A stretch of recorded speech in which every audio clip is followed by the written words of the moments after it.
We're here. Hello, happy Friday.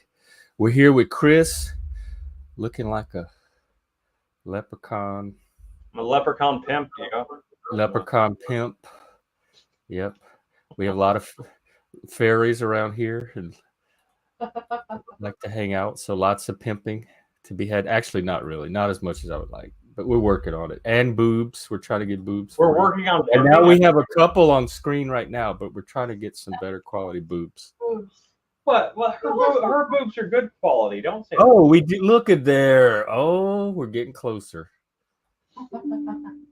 We're getting there. Now, if you just met me and you being boobs, then yeah, we're two boobs. Yeah. I did actually. I didn't notice. I forgot about Lindsay in the background. I'm no. I don't, boobs don't tend to stay on my radar. Honestly, neither do I. I've never been a boob guy. I've never been a boob guy. I swear to God, like I have like the girls I've had crushes on in my lifetime. Like one of the first girls I really had a really bad crush on, like in like that one of the girls in that screenplay is based on. Like she was Which like girl? the Katie girl is based on this girl that I Katie Christie? Or is there a Kate. Katie? Is it? It's not Kate. Well, her real name was Katie. I don't remember her name is in the script. Julie. Oh, okay. Because there Julie was Christy, there was Jess, the lesbian. Yeah, but There was in real the in real life Southern slut, there was a girl named Katie, and which I uh, think was and Julie. she was like a waif of a thing. Like she was flat chested, no ass, nothing like that. But I just liked her as a person. She was a pretty face, and then my first serious girlfriend had like massive breasts and that was never an attraction point for me. It just like I just liked her. I've never really cared much about breast size. It doesn't really fucking matter to me. Well, lucky for some girls out there, I guess. Only one girl. Hey, girl. Luckily, he's got 4 arms. Well, I looked at, hey, Chuck, I looked at the news. It's Trump trial and the usual stuff. Nothing new there. So let me see if I have some tweets. I think I might. I think it's creepy if I just stare at the camera like this. If you don't move, yeah. More weird or crazy than anything else we do here. Who is Fat Tur? Oh, never mind. He must have been on Flow States and got renamed. All right. Oh yeah, I have this from this is a tweet. It's a quote from Camille Paglia, 1994. I'll just read it. White middle-class girls at the elite colleges and universities seem to want the world handed to them on a platter. They have been sheltered, coddled, and flattered. Having taught at a wide variety of institutions over my ill-starred career, I have observed that working class or lower middle-class girls who are from financially struggling families and who must take a patchwork of menial off-campus jobs to stay in school are usually the least hospitable to feminist rhetoric. They see life as it is and fewer illusions about sex. It is affluent upper middle class students who mostly spout the party line, as if the grisly hyper emotionalism of feminist jargon satisfies their hunger for meaningful experience outside their eventless upbringing. In the absence of war, invent one. I think she that was 1994. That's about when I was in college, noticing the wokeness. I think she captured that demographic perfectly right there. I mean, and for that matter, today that applies to upper class men too. Like that's the reason why there's all The the woke sword, boys. yes, Yeah, all this. yes. They have feminized a certain type of men. They have them up here in Seattle, and they're the white knights. They're the betas. The women definitely run those relationships.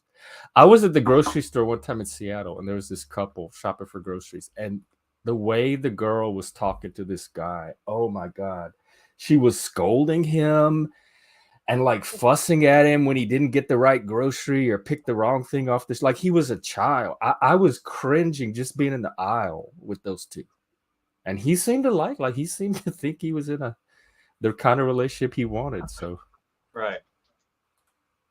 No, I mean it's completely like I mean and like even like Livin talked about this and like and he kind of agrees to some degree. But I mean he did grow up somewhat like in a poorer area, so like he even though he didn't like grow up rich per se, but he's seen it too. He's seen it. I mean it happens a lot with if you're not raised struggling in some way, if you don't have any real struggles, if you've never wanted for anything. That's the helicopter parents that they take their infants and they treat them like precious gold or something, and they shelter them from any kind of negative or unpleasant stimulus their entire life. The minute that we let the baby cry growing up, that baby can lay in that cradle and cry all night long, and nobody's going to go and cater to it. Do that too. The minute a baby cries, they go and they give the bottle, they console, they hug, they kiss, they love they soothe every little piece of adversity starting from infancy. And it's that parenting style that came up in the 90s. I guess that was us. That was Gen X. It was like maybe it was a reaction to the wildness of growing up Gen X. But this is a weird memory, but it's related. I remember that you remember that TV show Mad About You? Mm-hmm. Remember that TV show? Vaguely. Was it Helen Hunt? Helen Hunt and like Paul Reiser. I know it's not like a favorite show of mine, but there was a brilliant episode of that show that the entire episode was one shot. It was all done in one shot, and it was him and her were both outside the nursery, and the baby was crying, and it was both them having this argument about whether or not to go in and coddle the baby or not, and then finally at the end of it, the baby finally fell asleep, and they didn't have to do it.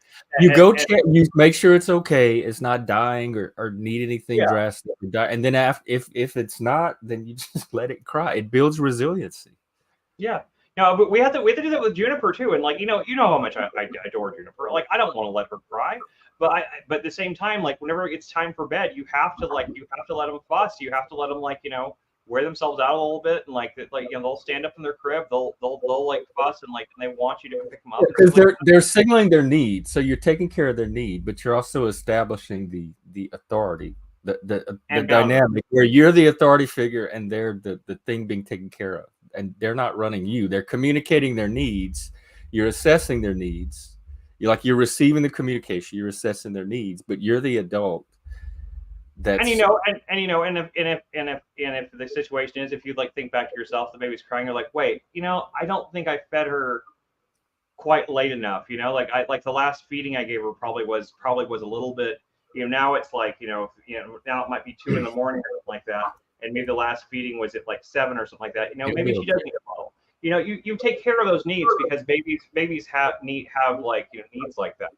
But if they don't. Where I grew up, it was you had a whole grandparents, family, cousin, there was a whole extended group that could raise the kid. It wasn't just all on one person either. So the responsibility wasn't solely on my mom at all times to figure out what to do with the baby. They had a whole community to help raise the kids. Yeah, definitely, and also that builds a sense of community amongst. Now I hate the whole Hillary "it takes a village" thing. I hate that bullshit. That takes a village to raise a child thing. But it does require that from somewhere else too. That wasn't her original. Yeah, but she pushed that. She pushed that agenda back in that. She wrote a book or something called that. It takes a village kind of thing. But that was talking about basically saying the government is supposed to be part of what raises your kids and shit like that. Oh, is that what it meant? I didn't know. Oh yeah, it was all about the community and no. It was about the schools being a necessary the schools and what the schools teach the kids are as important as what the parents teach the kids and stuff like that. And it was kind of honestly that was the beginning of some this wokeness that we see in schools now. I needed help from the schools. The schools were part of the problem. I needed. Yeah. A part of it was if that was their goal, they didn't know how to do it very well. And B, if it wasn't their goal, they were doing it in areas they shouldn't. So it was a combination of both. And I needed help from the school. I didn't need it to do extra stuff. I needed it to stay out of the way, give me the support I needed, which it wasn't. Well, I mean, I was homeschooled now, but there were weeks, there were special weeks that we did where we did stuff in conjunction with some of the public and private schools, like for like we had testing weeks and stuff like that, where I actually went to the public school for like a week, you know. And the kids are like, oh, these are all the homeschool kids.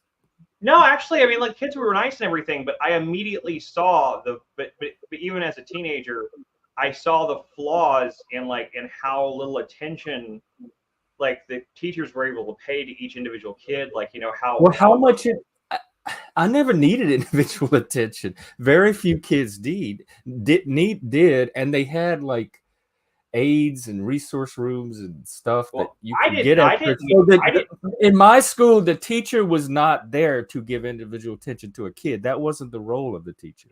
They were presenting information. But some kids did, and like they couldn't get the specific help they needed because there were so many kids, and there was like a lot of you know, things that like you tell there was kids that kind of like were slipping through the cracks and stuff like that. How many kids were in your class? 30? 40? I mean, granted, this was a long time ago, and it was only I did this 3 times, I think. Even when I was teaching, there was rarely did I have but a few kids that needed any kind of extra attention. Almost never did I have. At the Christian private school I did it at, it was very small. It was like I think there's 12 kids in a class. At the 2 times I did it at the public school, though, it was more like it was closer to 30. So it was a much different situation, you know. And like you see like the way things that the way that the lunchroom and the way that the way the kids like, you know, congregated and stuff like that. It was like, and I had my parents were always really cool. Like they always gave me the choice at the beginning of every semester in high school. I had the choice to go to public school if I wanted to. They always gave me that choice. It was never like, you know, like you have to be homeschooled. You know, once I got old enough to like, you know, to actually have like my own thoughts, stuff like that, they gave me, and that was starting at like 11 or 12. They gave me the choice to go to public school I wanted. And I always chose homeschool because of the fact that I could get my work done as fast as I wanted to do. And I didn't have to sit and wait for because the times I did do those public school things, I would be finished way before everybody else was, and I would just be sitting there, and they'd kind of like, I kind of got, you know, I'd even get like a little like, you know, in a little bit of trouble for like, you know, not being currently doing something, but I'd already done all the work, you know. And so like I was like I can't do that. I work too quickly for like the school, the pace of the school. And so like Daniel, this comment right here, I think that might be what he means. I'm just saying, as a student myself and someone that spent time in the classroom, this comes up very rarely. Like it's not a common everyday occurrence where you have multiple students constantly needing special help with homework or constantly needing a teacher to do a one-on-one to explain something. These situations, hang on, let me finish. These situations can easily be they are not the classroom norm, and they can easily be managed by competent teachers. So if you have an entire classroom where half the class is constantly needing special help, there's something wrong. There's something wrong with the teacher, the school, the classroom, the kids, or something, but that's not the norm. I agree that there's definitely something wrong with one of those things and one of those factors in the situation. But I mean, I grew up in a mid-sized town, about 100,000 people. Oh Lord, that's a city to me. That was bigger than our city. Exactly. I'm saying you grew up in a pretty small town in Louisiana, right? So like, well, it's considered a small city, but it was way less than 100,000. But you probably your classrooms probably weren't that big. But the school I went to was a smaller town outside of the city, so that only had a few hundred people. Like my class graduated, I think 88 people. I had gone on to college. I didn't graduate with them, but like in Texarkana, our like a regular graduating class size was closer to like 500. Daniel, I'm interested in the difference between when I was a student and we had about, let's say, 30 kids roughly now. And then when I was a teacher, also about 30 kids, give or take. and we all managed to do it successfully. So I'm trying to figure out what the difference is. I do believe you, by the way. I believe that now. And Jeff, hang on, Jeff, hang on, okay. hang on. Let me get my thought out. I do believe that nowadays this is probably more because I kind of saw it trending that way even when I was in the classroom in the 2000s. I'm just trying to figure out what made that difference? What made it be so different today? Okay, go ahead. I was literally just gonna give you a compliment. I was just about to say, but Jeff, you are an exceptional teacher. You teach well, even on the panel. You teach well on the show. You're a good communicator, and you know how to handle a group of 10 people on the panel really well. That's not a skill a lot of people have. Even dealing with 3 people can be a challenge for some people, and some people just shouldn't be teachers, and they nonetheless go into that profession anyway. So is the problem the teaching profession itself, the ratio of competent teachers to less competent teachers is too low?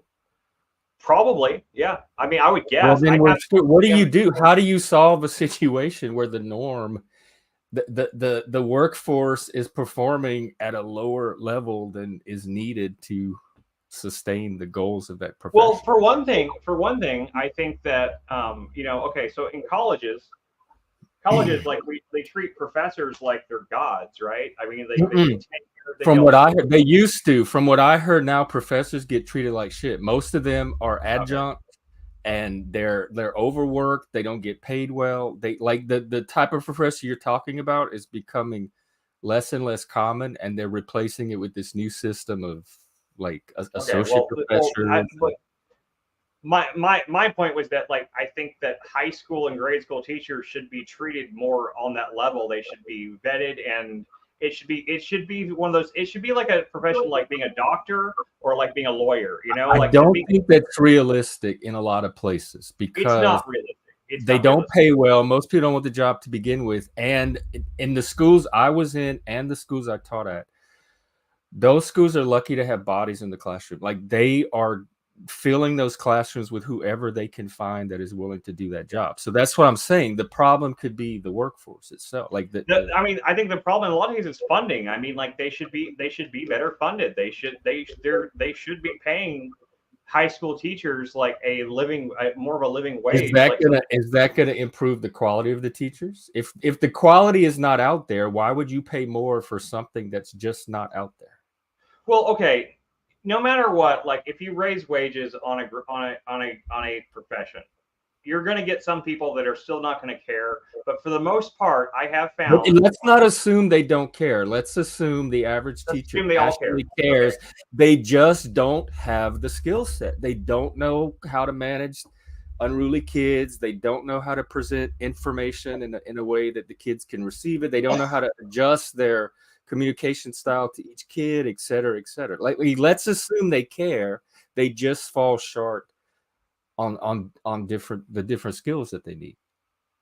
Competency. Well, I mean, and that is a real. I feel like if teaching paid a better wage, I feel like it would be more attractive to the people that probably have those skill sets.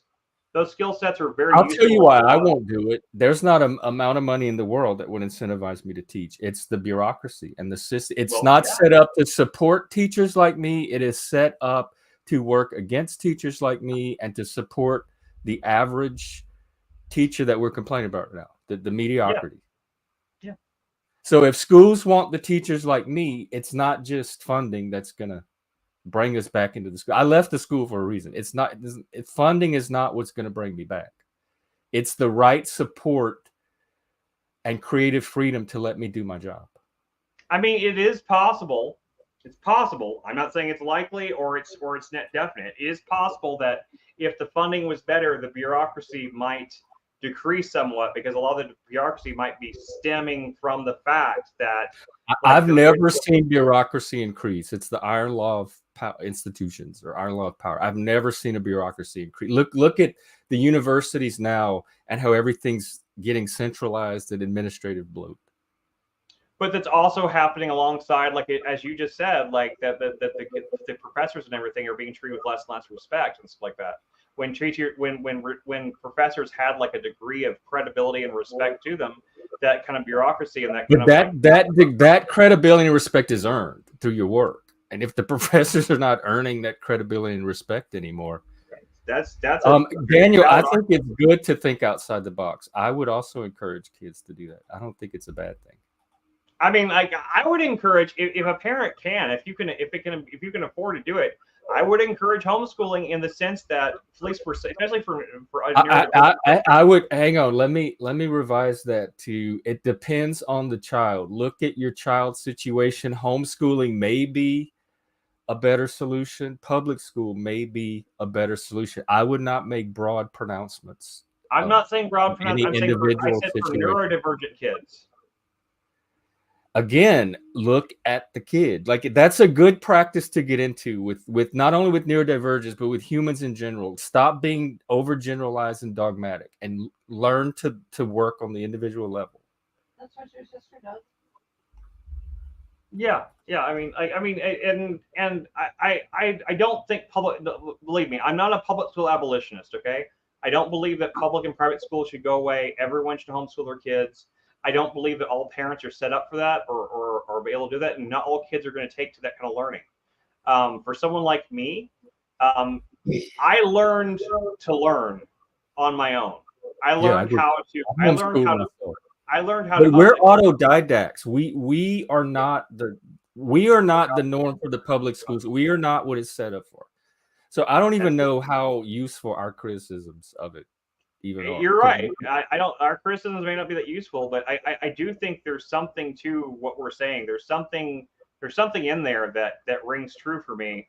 I'm not sure exactly what it is. I can't say that I'm not going to pronounce it like I'm right and I know how to fix the school system. I don't, but I do think that I've seen this is something I noticed when I was in high school. I look at stats back then of like the increase in how much college started costing more and more, and how much like enrollment rates were going down and down, and like those two things like those two things being out of balance like that is a very bad thing. And it has led, there have been a lot of colleges that have closed and stuff like that, especially community colleges and colleges that are actually more accessible to people that don't have like money for, Ivy League schools. Their enrollments have stayed like, steady, because they depend on all the rich parents and stuff like that. But like more accessible college level schools have really fallen by the wayside. And that's really dangerous in terms of society because like a lot of people need and want, further education. Now, if our high schools were better and our high schools were actually teaching things, like I really think that hang on. Why is the assumption that it's the schools? Like, why is it the assumption that the teachers are in there not do? Because when I was in there, we were doing our shit, that we weren't the problem. No, I'm not kids, the families. I taught a lot of minority school, like inner city minority schools, where education just was not a value in the home, with the family, with the older generations. I don't assume that it's just these horrible schools with horrible teachers. Like, the kids are just as much of a factor, especially now when they're exposed to social media and TikTok and 100,000 other sources of information that they have to sift through in addition to what they're being taught in school. I agree completely. No, that's not what I was saying. I wasn't saying the schools were horrible. I was saying that I do think that they're like I do think that high school could potentially, and I could be wrong about this, I could be very wrong, and maybe this is a bad idea, but I think that it would be very beneficial in general for kids in high school if there was a lot more teaching and a lot more focus on teaching kids more practical things about life, like how to do their taxes, how to like. Well, they had I could have benefited from that too. They had some kind of like business math or something where you learn that, but I didn't take it. But they had home economics. They had shop, they had agriculture, they had all that kind of stuff, and I'm told that they're phasing those out now. Like the schools don't have as much. A lot of schools are phasing that shit out, and but even then, even when they had that stuff, like it still wasn't directly applicable. I mean, it was. They were trying to teach kids how to learn, but since kids have kind of like it seems like we've lost the ability to teach people how to learn in the first place in a lot of ways. I also think that ability there's a certain limit on it that's innate to the person. That's probably true. That's Like probably you're not going to bring everybody up to a certain standard of living. I mean, of learning all at the same time. Yeah, Auntie said home ec was gone by the time she was in high school there, and like, you know, and we know Oh, she. what time was what? I thought you were more our generation. Yeah, that's what I'm saying. I think she's like Gen X. So 'Cause like we had it in junior high school in the 8th grade, and then again in high school we had to take. So we had at least like not a year and single a half, maybe 2 years of it. not a single kid that I grew up with that went to public school had home ec, had chemistry or shop class. None of those things. Chemistry was required and home ec was required. Shop was not. Yeah. I'm not speaking for every school in the country. I'm just saying in the town I grew up in, I knew kids that I was friends with kids that went to public school, and they didn't have any of those classes. Those classes were not even part of the thing. They also didn't have music. Only one of them had like a music department too. We had band, but that's it. They didn't have like in my little school in that little Cajun village with a few hundred people. We had an actual music room with music class. It wasn't band. We were taught music theory.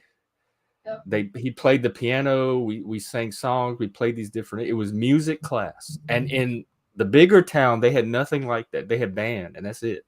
So you either were in the band and played an instrument and like went on the buses with the football like to all the games, or nothing. There was no separate. Just if you wanted to learn music.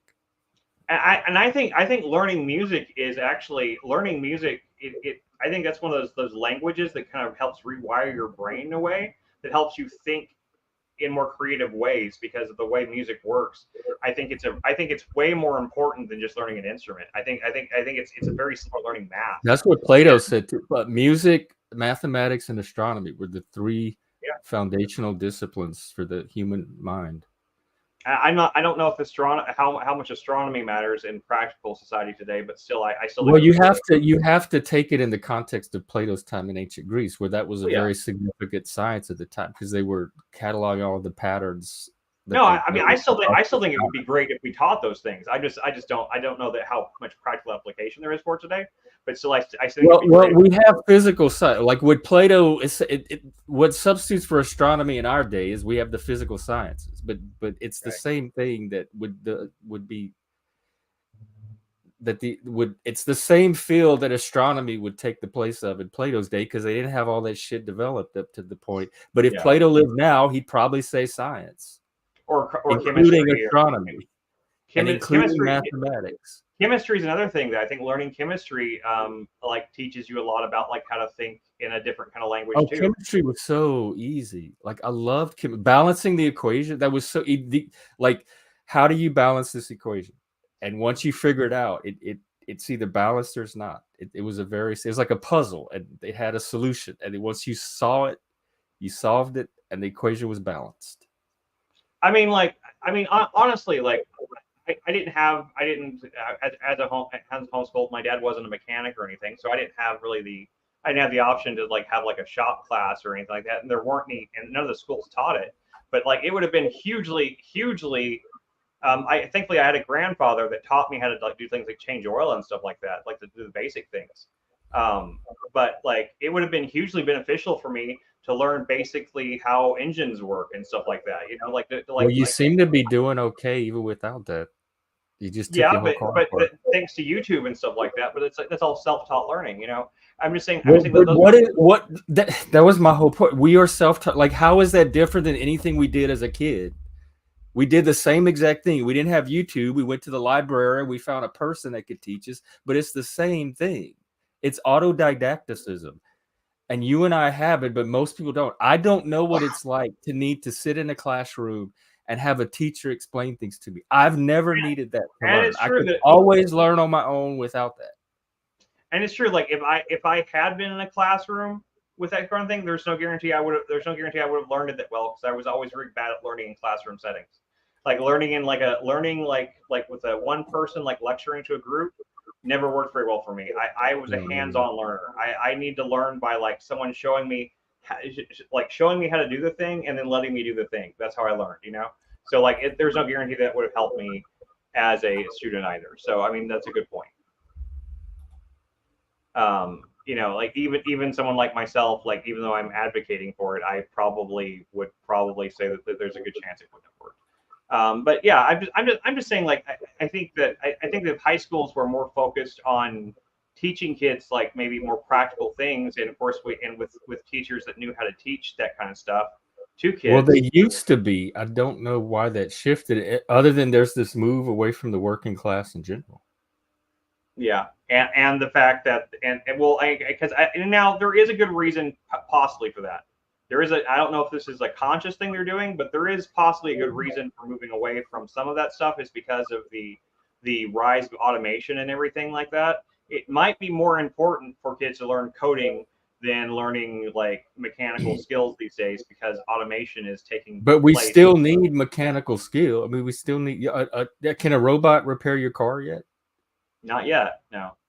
But I mean, like that. But I'm just saying that there is a fear amongst certain parts of the population that that believe that. So, do you think that's what's happening at these school board meetings? They're like, "Oh my God, we're scared of automation. Let's phase out shop." Do you think that's? No, I doubt it. I just wonder if it's just kind of a natural growth in society that this is just like it's a. I am. If anybody knows, I am interested in the reasons that this is. I know in my generation, it was the arts that were always on the chopping block, and people were advocating for the reduction of the arts in school, and that you needed more practical. The arts had no practical value, so you didn't need to waste time teaching them. You needed to teach them practical. So stupid. Like I don't care if you're a kid that doesn't have an interest in art. Learning basics of art helps you learn in general. It helps you think creatively and think outside the box. It helps you with learning in other ways. Learn like the art learning I did in homeschool, because we had a lot of art. A lot of my schooling was artwork and stuff like that.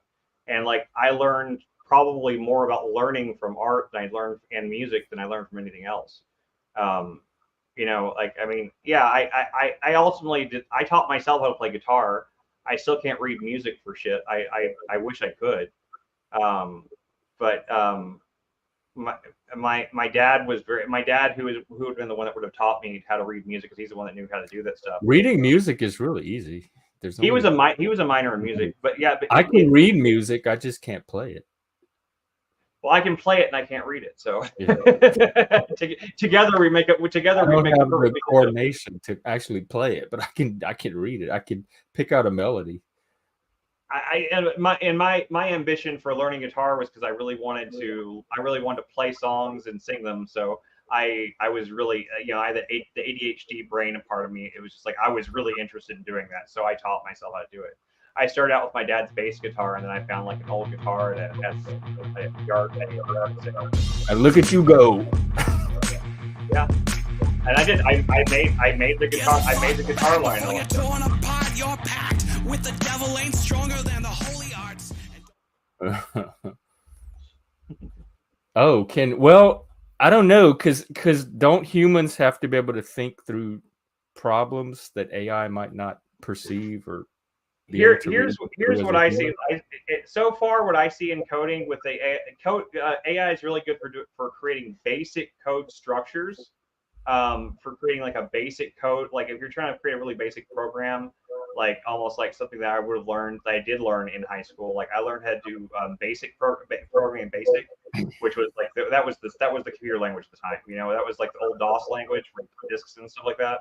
BASIC was like that was the program we used. Oh yeah, BASIC. Yeah, we all learned BASIC. I learned how to program BASIC. You had to. That was when you had to know how to program to even work a computer. They didn't have a user interface. Exactly. You had to program the computer to tell it to do whatever you wanted it to do. Yeah. So like, I mean, if you need like something that's programmed in something that's like basic, that's literally like BASIC or maybe Java or C+, or maybe basic C+. AI is very good, but so far, like creative coders, people that actually think in code and that know how to write and understand the language of coding, they can do things that because AI can only regurgitate what it learns from other things. So it does not have the ability to creatively problem solve things. It can find routes to confound certain routes and stuff like that. But a lot of times the coding, I've seen videos where people were using AI to program things, and like basically like it would create a good structure for them to start with. It was like creating like a first draft kind of thing, but they would still need to go in and fix the code and make it work right, to make it more efficient, because like human beings have, that's the one thing that AI doesn't have, and the reason why AI has trouble with like fingers and like in images and stuff like that. So do I might be an AI. It doesn't understand language the way we understand language. Our brains are wired for languages, and language is one of the few things that separates us from AI, from animals, from everything else. And also the fact that we have persistent memory. Our persistent memory, I mean, like something you learned back in, when you were 12 can inform something you do and in your 40s, and like if you're a coder or something like that, like some little like thing like that might like trigger back and forth. That an AI, it could in theory, but more than likely isn't going to, unless it has the actual unless it has that specific input. And everyone has different input. Every single human has different input, and you can't put all of that into an AI. An AI will have to choose between like what it thinks is and it's going to choose based on the most what am I trying to say, the most efficient route for things, and so that creates problems with AI coding and stuff like that. And I think that I don't think we're anywhere close to AI replacing us. I think we're in much more danger with automation replacing a lot of things. There's a lot of jobs and everything that automation is going to replace, because those aren't things that require creative thinking skills. Those are things where everything needs to be exactly where they're supposed to be, and it's very concrete, sequential. And that's where automation is going to be, and I think we even see this even reflected in fiction. You even see it with like the Outliers and Exile logo. I created that with AI. Okay, I created that logo with AI. However, I didn't just like type a bunch of things into an AI engine and it just spit that out. I spent hours and hours like refining and giving it different keywords and different things in order to get that image to eventually come to like that. I mean, it requires human input to tell the AI how to use it. Otherwise, the very first couple of attempts I made at trying to make a logo like that, I'd show them to you guys, but it would just be silly. You would think that it looks like garbage. It takes a long time, even now, with people involved, to get AI to do anything close to what you're trying to get at. Like, it's not. I mean, I'm not saying there won't be a day and people won't be just lazy enough to accept the first thing they do, the first thing it comes up with. There will be people that'll be like that. But, Art Chad has a video on this very topic. Okay, well, come on up, Liv. Like, tell me about it. I don't know who Art Chad is. Oh yeah, that's the guy. Were you around the other day when Lib posted that Art Chat? The Gen Z guy that explains Gen Z. I saw that in the Discord. I haven't watched it yet. I forgot. I forgot. He's about okay. He's a Gen Z. He's a kid, but he's okay. He's not as hard to take as J-Reg to me. He's a little easier on the nerves. But he's part of the J-Reg community. Yeah, that's what I remember Lib talking about it. I haven't seen it yet. I think that I think the AI is a great tool. I think it's a great tool for humans to use to make things with, and especially to get things into kind of like to get close to kind of what you're looking for, and sometimes to inspire new ideas that you may not have thought of before. But it still requires a human element to make it actually work perfectly, to make it actually be. Yeah, well, that's easy. Like Watson computers exist on Jeopardy, so that's not a big deal. Is Chris roboting for anyone else? No, you're good. Not for me. Yeah, the Watson, but having an AI asking an AI trivia questions and having an AI like come up with. He's like roboting really bad for me, but Jeff is perfectly fine. I'm roboting. He's fine for me. It must be on your Yeah. end. Is Chris roboting for anyone else? Yeah. I'll switch to the headphones. I mean, no more than normal. No, I gotta Chris, take the Chris, can you hear me? You're fine. Let's make sure it's not on Libs in first, because your audio was good. Yeah, it was- it's probably on my end, but it's just weird because Jeff isn't roboting at all. Usually, when stuff robots on my machine, it usually is everyone at once. I don't know But for why. me, it's just I mean, specifically Chris. I'm right in front of the camera and I'm Oh! talking directly into it. So There it goes. Okay, now it's working.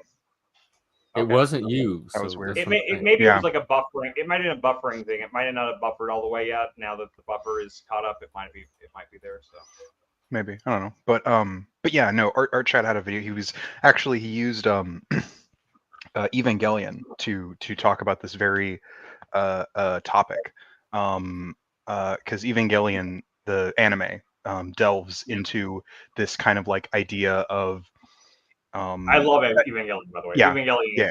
is Wait, let by me hear far- the idea. Go ahead, Lib. Cowboy Bebop and Evangelion, two top best anime. Chris, I gotta hear Lib finish. Yeah. Go So ahead. it wasn't dealing like specifically with AI. It was more with this idea that as time goes on, humans will replace more and more of our capabilities with technology, right? So like nowadays we have, if you get a limb chopped off, you can get a prosthetic, like, and not just like a placeholder prosthetic, like a prosthetic that replaces the usefulness of your previous arm.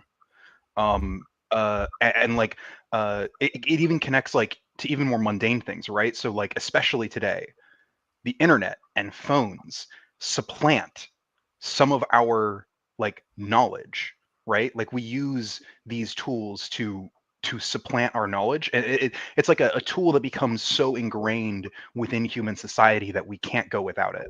I can.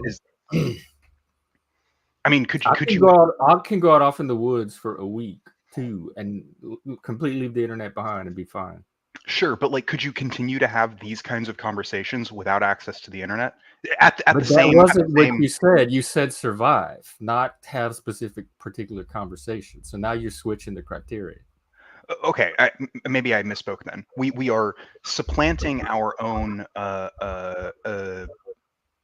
capabilities with tools that just become so ingrained that we need We've them. been doing to that function. for like millennia, since we Yes. sharpened stones and shit, sticks Yes. and stuff. Yes. No. I know. I'm not making. I don't think there's like a moral. I mean, there is a moral question in it, but I think the it's like it's a pretty normal kind of moral question. We've throughout history, we've been having these kinds of conversations whenever a piece of technology becomes so necessary for humans. And by and large, I think it's largely good. Like, I mean, I don't think that I'm worse off necessarily for having a phone and using that phone to learn things and the internet to learn things than if I didn't have those things. Because if I didn't have those things, my capacity to learn these things would be incredibly diminished. Would it? If I didn't have the internet, yeah. That's interesting, because the internet came into my life about halfway through my life. So I had half of a life before and half a life on the internet. And Yeah. I learned just fine without. We had libraries, encyclopedias. We had No. We programming. have these like things. my ability to learn was not tied to an internet. Okay, but like comparing the internet to a library is, I mean, a little bit like comparing a beater to a supercar. Like, yeah, Beater, sure, they're what's a beater? like a really shitty like Or like a 40-year-old car. jalopy? Yeah, like a jalopy. But people have been learning. In fact, I would say Yeah. people have been learning better before the internet, because the writing and thinking that we have over the last 2,000 years was all done without the internet, and it's the most profound thoughts that humanity has ever produced. So that kind of learning was also more limited. I guess what I'm confused about your tying learning to the internet when we have so much evidence that humans have been learning for thousands of years before the internet. How is the internet essential to our ability to learn? It's not. Oh, because it gives us access to information. It gives us even better access. Right, but to we've had information before the internet. It's not suddenly giving us something we haven't already had before. It's just giving it to us in a new form. Not nearly on the scale. You're saying that all the Okay, information. maybe scale, but you were Yeah. tying the ability to learn itself to the presence of the internet, as though no human could learn before the internet came along. That's what I'm questioning. Oh, that if you got that from what I was saying, that's not what I was did implying. get that from what you were saying, because you almost literally said it verbatim. This is gonna sound like a silly question. I don't mean it as a silly question, but like it's gonna sound silly because it's kind of like the internal logic of it's kind of messed up. But you gotta kind of wonder if we had the internet, okay? If we had the internet, say back in the 1900s, would the internet have ever been invented? You know what I mean? Like if we didn't have the lack of something like the internet, and the lack of that access to information, the effort that it took to create something like the internet, would something like the internet even be invented? And it's like, like we are getting new inventions and we're inventing new things all the time still, but the internet's probably the last great gigantic invention, like the last great like world-changing invention we'll probably ever see. I actually AI don't think quantum computing. Yeah, I think that there's a number of big inventions that will probably have similar effects to the like similar on the scale of the effect. If we discover replicators or transporter type stuff, maybe, but I don't even think you have to go that far. Those are outside the realms of physics, so we're not. I don't think you even have to go that far. Like literally, all you have to do is figure out how to make those. What was that thing like a year ago where a group of scientists had allegedly figured out how to like make batteries that could infinitely store energy. I can't remember. It turned out to be a hoax, I think. No, it was a hoax. But like, if someone were to invent that, right, which is absolutely within the realm of possibility, that would revolutionize the world on the same scale that I believe the internet has. Though, I mean, obviously, it would be a different kind of it wouldn't be as it wouldn't. The Segway was supposed to revolutionize the world when it came out. Segway, remember? And they wouldn't even say what it was. So it was like this mystery invention that's about to change the world.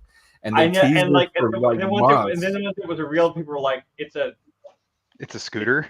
Yeah, it's an electric scooter. Revolutionize transportation. No more cars. Anything. It was going to revolutionize society, and it was just a little skateboard with a handle and a wheel. That was slower than a bike. Not much faster than walking. Can't even like. Yeah.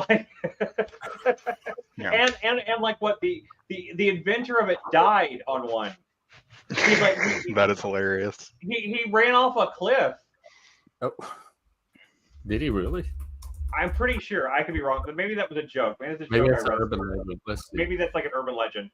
But like, I swear to God that the inventor of the Segway died on a Segway. I may be wrong about that, but I'm pretty. Well, sure he did die on a. Oh no, you're right. He he was walking his dog with the Segway, and he reversed it to allow a fellow dog walker to get past him, and he fell off a cliff. Oh my God! Yeah, I knew I read that. It was a little cliff. It was like a little river. Yeah. It was like an English countryside cliff. It wasn't like the Dover cliffs. Yeah. But he died.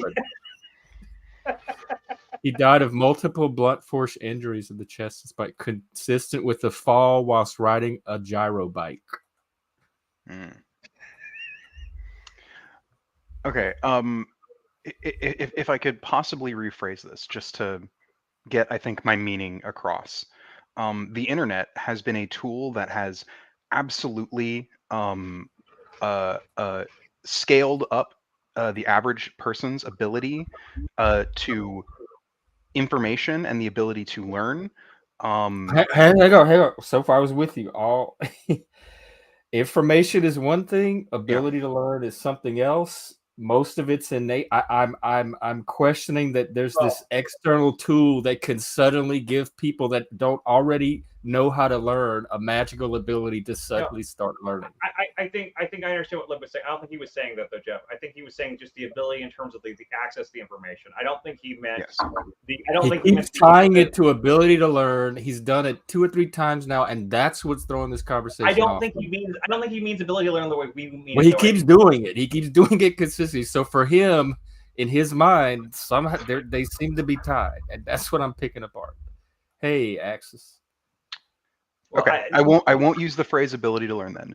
The access to information and the tools to use that information. The internet has scaled up our access to those. Like, I'll grant you access to information. Nobody would dispute that. I'm not sure what you mean by tools to use the information, so I'll leave that one alone for now. I mean, I also mean like not just like just the information, but also like for instance, if you wanted to learn how to fix cars 50 years ago, you probably had to either go talk to someone who knew or like dig through and find some like esoteric maintenance manual. Didn't they have like those car magazines?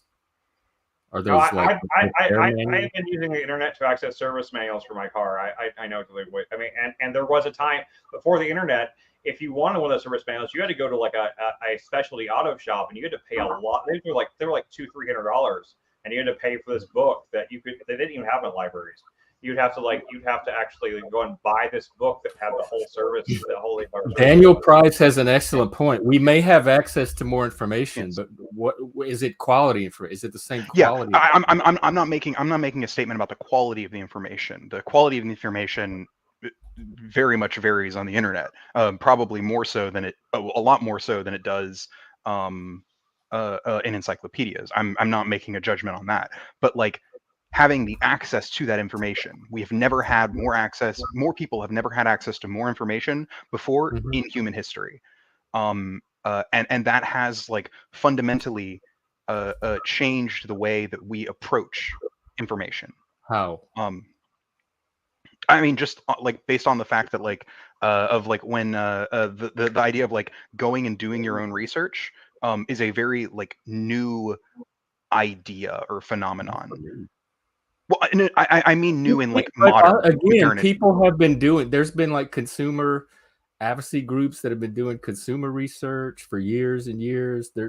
I don't think the internet created anything new. I think it just allowed us to do the things we have already been doing in a different way. Well, yes, but it has done so.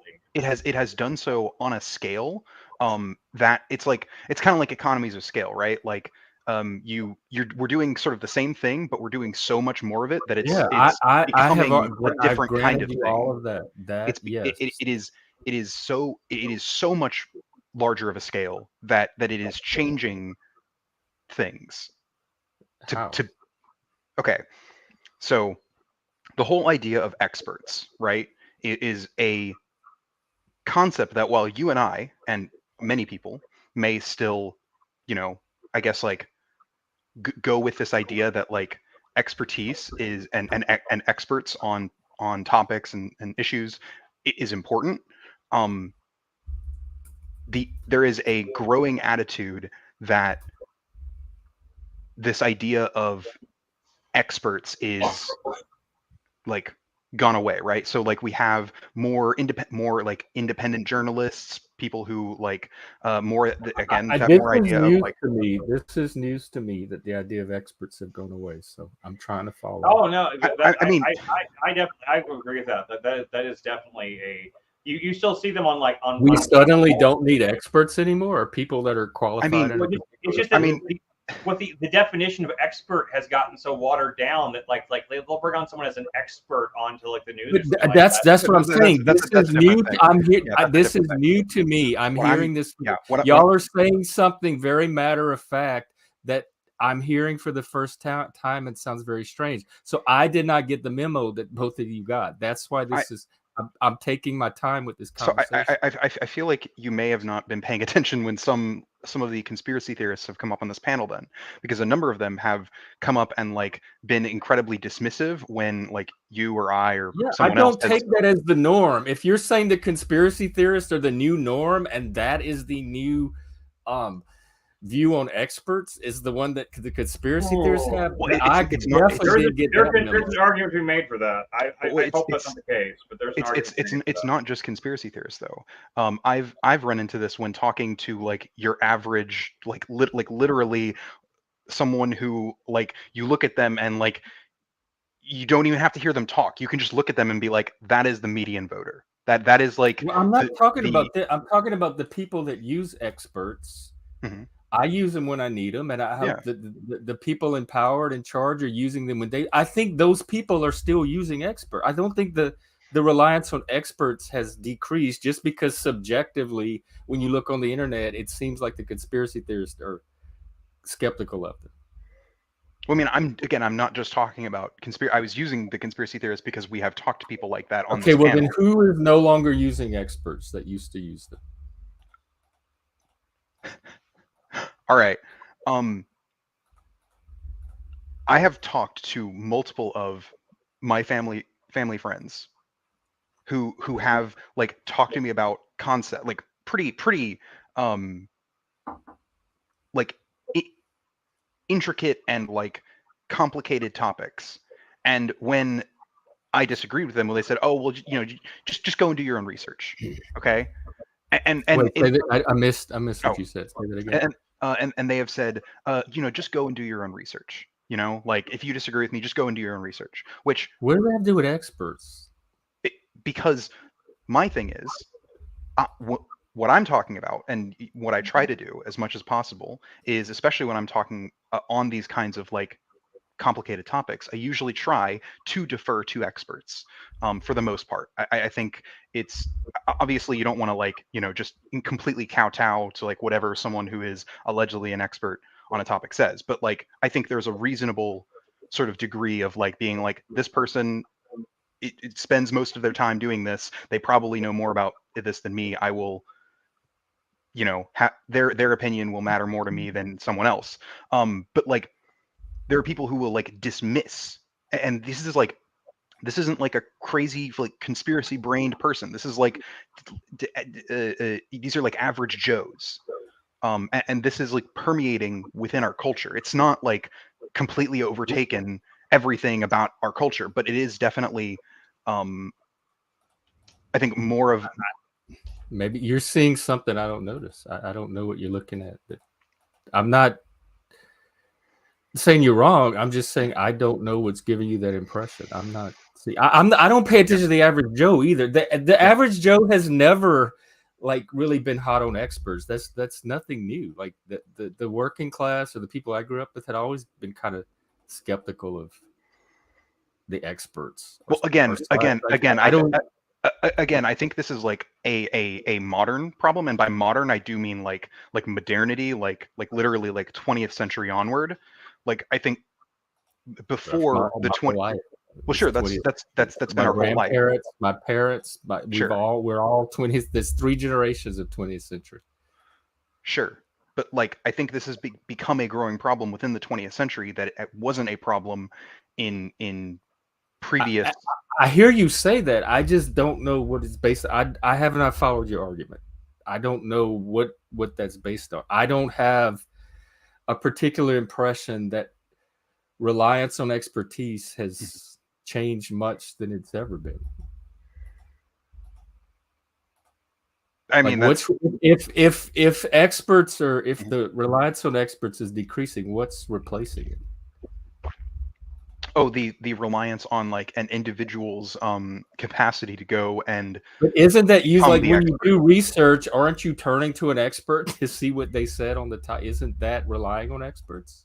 It can, but it's not always. Like, right, for instance, like if I were to like read a paper on quantum physics, that wouldn't necessarily make me an expert on quantum physics. If I were to read, nobody would expect you to go run your own quantum experiments either. if I read 100 papers on quantum physics, that wouldn't make me. You I still would. wouldn't be an expert. Yeah. Yeah, exactly. Like, but look how many people like will come on and they'll make a point and they'll cite like a single article they read as proof of it, and like they will take that position of like I know this because I read this on even if it's a reliable, quote unquote reliable news source like NBC or ABC or something like that, like I mean, which I don't think they're necessarily reliable, but I'm saying, but even if it's a reputable news source, they will take that one article and they will say like this is proof that this thing I said is true, even though a lot of news articles are obviously spun in different ways and like and used for propaganda or whatever the case might be. But it's just like, I mean, but there is this tendency of people to everyone. I think you'd be hard pressed to find too many people today, especially in the panelverse, that would not claim to be an expert on something that they probably know very little about. Ooh. How about flow state? What is he an expert on? How the moon landing is obviously fake because there's like there's this other. No, I have actually with flow state. This I have a conversation getting silly. No. I know.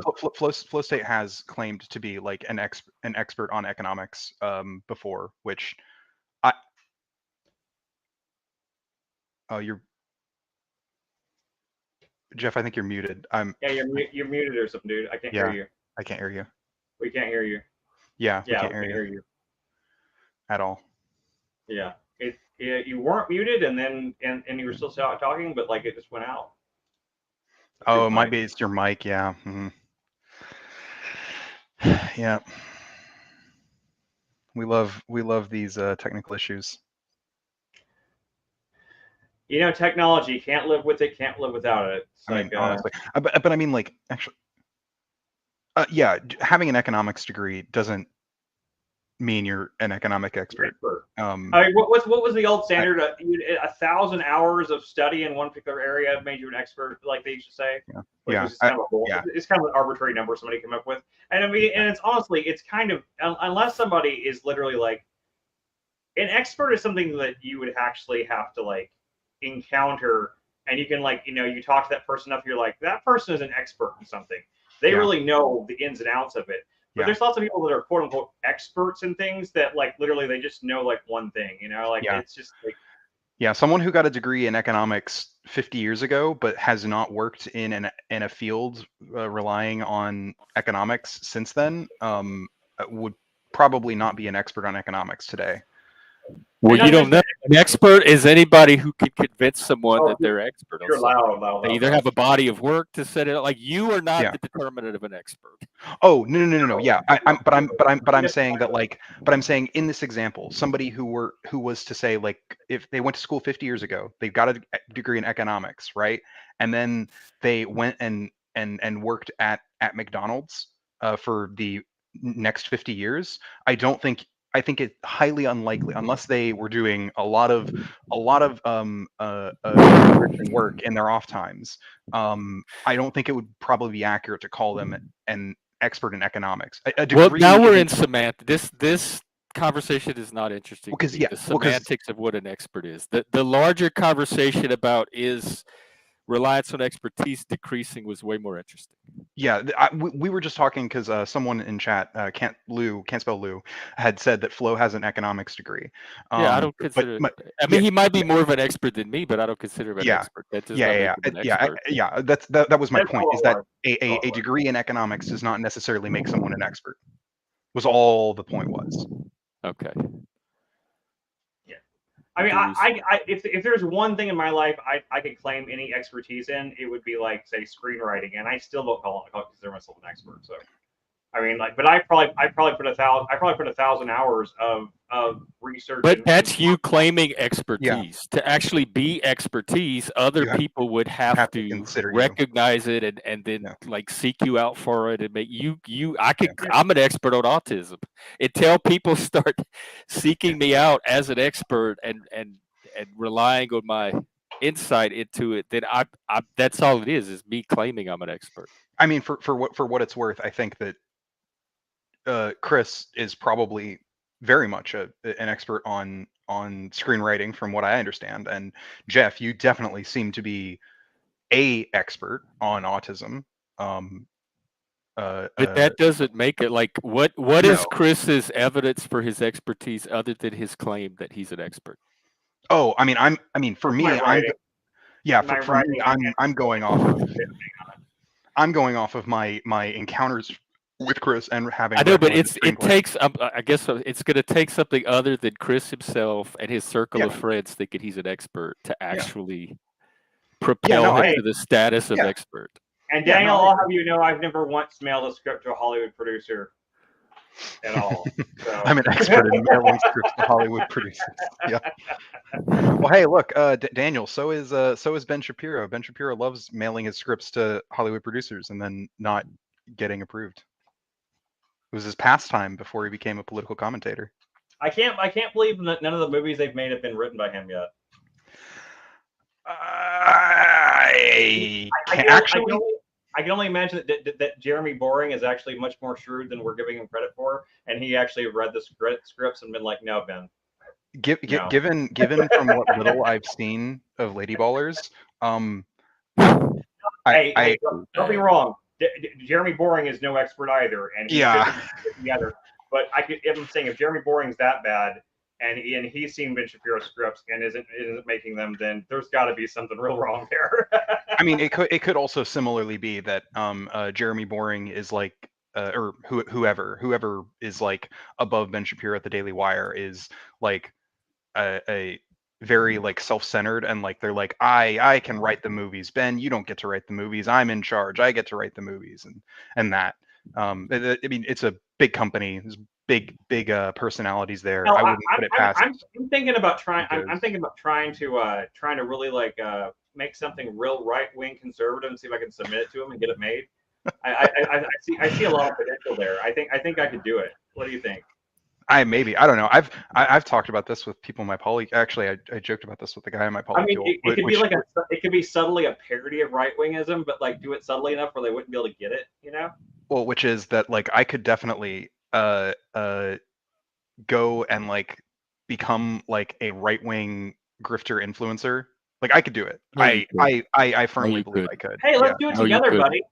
Let's get together. Let's get together and be right-wing grifter influencers. Let's just do it. It's kind of the same way that James Lindsay and like those guys, you know, they did the thing with like the woke papers thing. We could do the same thing with right-wing grifters. No, I firmly believe that I could. I'd have to see it. Given the low quality of right-wing grifters, I think that I could make it. Who do you consider a right-wing grifter? Who's your competition?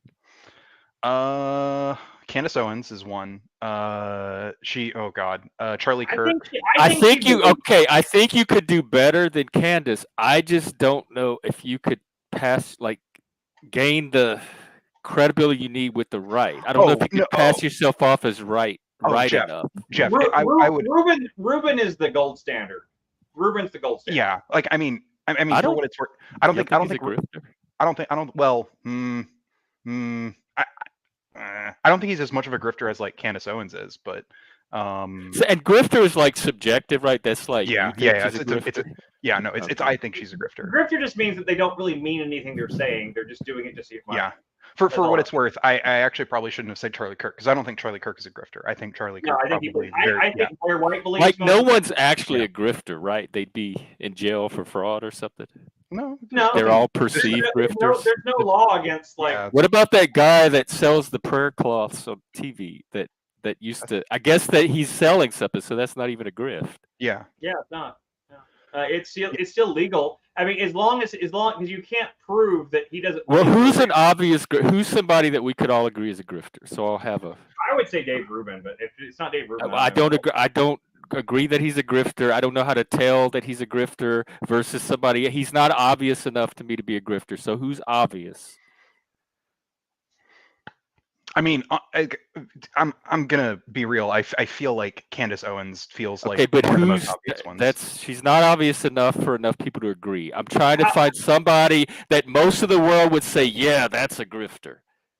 how about Shank Younger? He's so Shank physiological Younger. I know that people. I know turns plenty of to the right. people who take him seriously.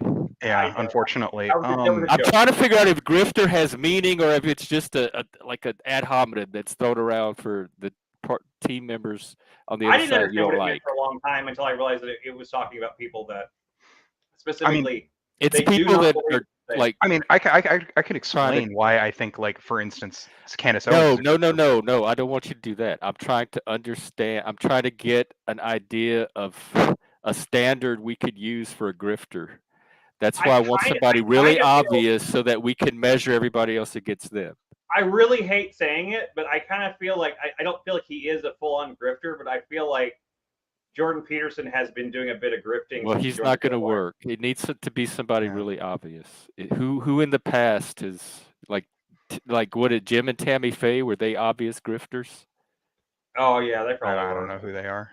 You don't know Tammy Faye Jim, Baker? oh god, dude, No. you're like Oh, they Lord. literally Chris, they I've never met someone that didn't know Tammy Faye, especially from the LGB alphabet community. you know I live 5 minutes away from the TBN White House. No. Yeah. Oh wait, is this the televangelist lady? Yes. Oh, okay. I didn't know her name. I mean, Oh. I know like You knew her eye shadow.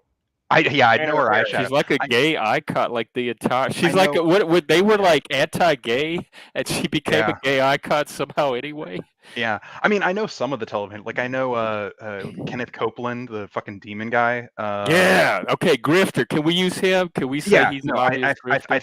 I think he's a pretty obvious grifter. Yeah, he that's is. a very much so. Joel Or, Osteen is And also a lot of TBN was filled with those kind of people. Like there was this guy Jesse Duplantis that was really entertaining to listen to, but then once he got past the entertaining parts of his sermons or whatever, he would always in his thing talking about how he needed this money for like a 5th jet plane and shit like that. And it's pretty obvious at the point when you need 5 jet planes that you're probably not, you're probably not serious, Well, shit. If we can grift for jet planes, is there a grift we can do just to get the stream up and running? Like we only need a grift for a few thousand bucks. Well, I mean, and then once you establish the grifter, you come out and you just say like, haha, we were doing it as a expose on grifting, and you turn into heroes for the other side. So I mean, it's kind of a perfect plan, honestly. I'm willing to try a grift. I mean, I don't. I principally am. We can think of one. Am against it. That's actually part of the reason why. Like, if I were to do that kind of thing, I wouldn't do it as me. Well, I would have to make a persona, like a straight guy persona. That because I don't. You are in the lair of a Satanist. This is where you come to get corrupted. Keep the trans polycule thing and everything, and still do it. It makes it even better. No, unfortunately, as has been shown by like Blair White, like that it doesn't really work. I don't see what's wrong with Blair White. I don't see what's wrong with her. Oh, she gets like absolutely fucking trashed on by people on the right, like a lot. I haven't seen. I've seen quite the opposite. In fact, have you not seen not the interview, but the debate where what is it? The lady who was on the opposite side told Blair that the best thing she could do for the conservative movement was to cut off her hair and grow a mustache. Okay, that's one lady's opinion. I've seen plenty of other people say the opposite. So, like, all we're going to be doing is stacking up data points to make our case. I also saw the Jubilee thing where she was up against that really woke black lady and Blair White completely destroyed her on the video. So I mean. Oh, I did not know that Blair White was on Jubilee. Oh yeah, they did it was an all trans panel, and it was like people that were on like the not giving hormones to children versus giving hormones, it's just different debates like that. And there was this really super, I don't even know if she was trans, honestly. She didn't look trans, but she was like a black, really loud leftist woke black lady, and she went off on Blair White, trying to did a bunch of ad hominem shit on her. Oh yeah, that stuff never turns out good. And Blair White just tore her the fuck down. I mean, it was brutal. I mean, I like Blair White. I don't give a shit. I like her. I think she's cool. I'd hang out with her. I probably wouldn't, but that's mostly because I've watched I some of her don't know her content, that and well. she doesn't come off as someone that I would enjoy hanging out with. But Well, you I said bet you're she- prejudging her. dude, Until I you bet actually hang out with her, you don't know, so you're prejudging. She'd be fun to party with, dude. You know that a girl that gets that Okay. dressed up. Okay, now she would be fun to party with. That is true, but I do think That's- there's a difference You don't between know that partying either. and hanging out with. Well, I mean, I'm I just don't saying, know it. I'm just saying, any like, woman, off of a vibe check. any woman that gets like that, certainly, first of all, as passive as well as she does, and gets that, like, I mean, done up and everything to go out. She talks about, going, she goes out in the town here in Dallas. I know she still lives here or not, but she used to live here in Dallas, and like she talked about going out to like to development, stuff like that, and the way she'd be all dressed up and stuff like that. I mean, she's not the kind of person normally I would try to hang out with, but I would totally, like, if I knew her and stuff and she invited me, I'd be like, hell yeah, I'll go to the clubs with you. Fuck it, I'll give a shit. I mean, yeah, like, I mean, of course she does pass pretty well. She got hormones when she was 16 is when she started, and she has also had like FFS and stuff For like me, that. it's when she talks that I can tell. It's almost always the voice. Oh yeah, no, it is always the voice. I mean, she definitely she definitely has done a lot of personal voice training. I think that's Right. very clear. Like her I mean, voice you definitely. can kind of tell You gotta parties. kind of admire people that could commit to a role like that. No, I do too. Like I'm not saying that I don't like respect Blair White. I actually think that she has done like quite well with her. She seems to be happy with where she is in her transition, and she passes very well, and that was And her she's goal. she's very pro trans in terms of like when it comes to adults and stuff like that. She is extremely pro trans people. She just she doesn't like people like Jeff. She doesn't people like what that weird Jeffrey guy. Oh, Jeffrey Yeah. Marsh. Yeah, she doesn't like Jeffrey Marsh, but Nobody like does. who likes Jeffrey Marsh? Like Jeffrey Marsh is a fucking creep, dude. Like that dude gives me the heebie-jeebies. He literally does. Like I see him and I'm just like, ugh. Like everything about him just like he just reads Predator to me. I don't know. I could be wrong about that, but I mean he just gives me the Predator vibe. I mean, like the mandibles and everything, and the night vision, I'm kidding. I barely know this person. Like I look at the face and I'm like, yes, I think I've seen this face before, but I don't think I've seen hardly any of their content. He always addresses all of his videos to kids, first of all, to like children, and he says like, tell your parents to leave the room. This is just for you, just for us to talk about. And then he would have like special, like, on his Patreon, if he was part of the Patreon, he would have like one-on-one sessions with like underage people and stuff like that. No, that's not. And yeah, it's just like he's not even trying, and he calls himself trans, but he doesn't even try to pass in any way. He says he's trans, but then he says he's non-binary, but then he says he's this, but he's not even consistent. And like, I don't know, he just comes across like someone who says whatever. I think he's probably a grifter. I think Mulvaney is a grifter for that matter. So. The Wikipedia page says that they identify as non-binary currently, though they have at various times identified as a gay man, queer, genderqueer, and gender fluid. But it seems that currently they identify as non-binary. Well, I saw a video from the other day where he said he was trans, so like that's the reason why I was confused by. I mean, non-binary falls under the category of trans, depending on the person. I just don't think it should. I just think trans is just like trans refers to a specific thing. I mean, like, I don't like the term non-binary in the sense that it to be non-binary you have to acknowledge there being a binary in the first place. And how can you be non? Hey, hang on 1 second. We have Goslin in the back. I'm not sure who Yeah. it is. Are you Goblin? Yeah. Just let us know who Goblin? you are. Turn your camera on so we can see. All right, go ahead. I mean, No, I think that the acknowledgement of our current society's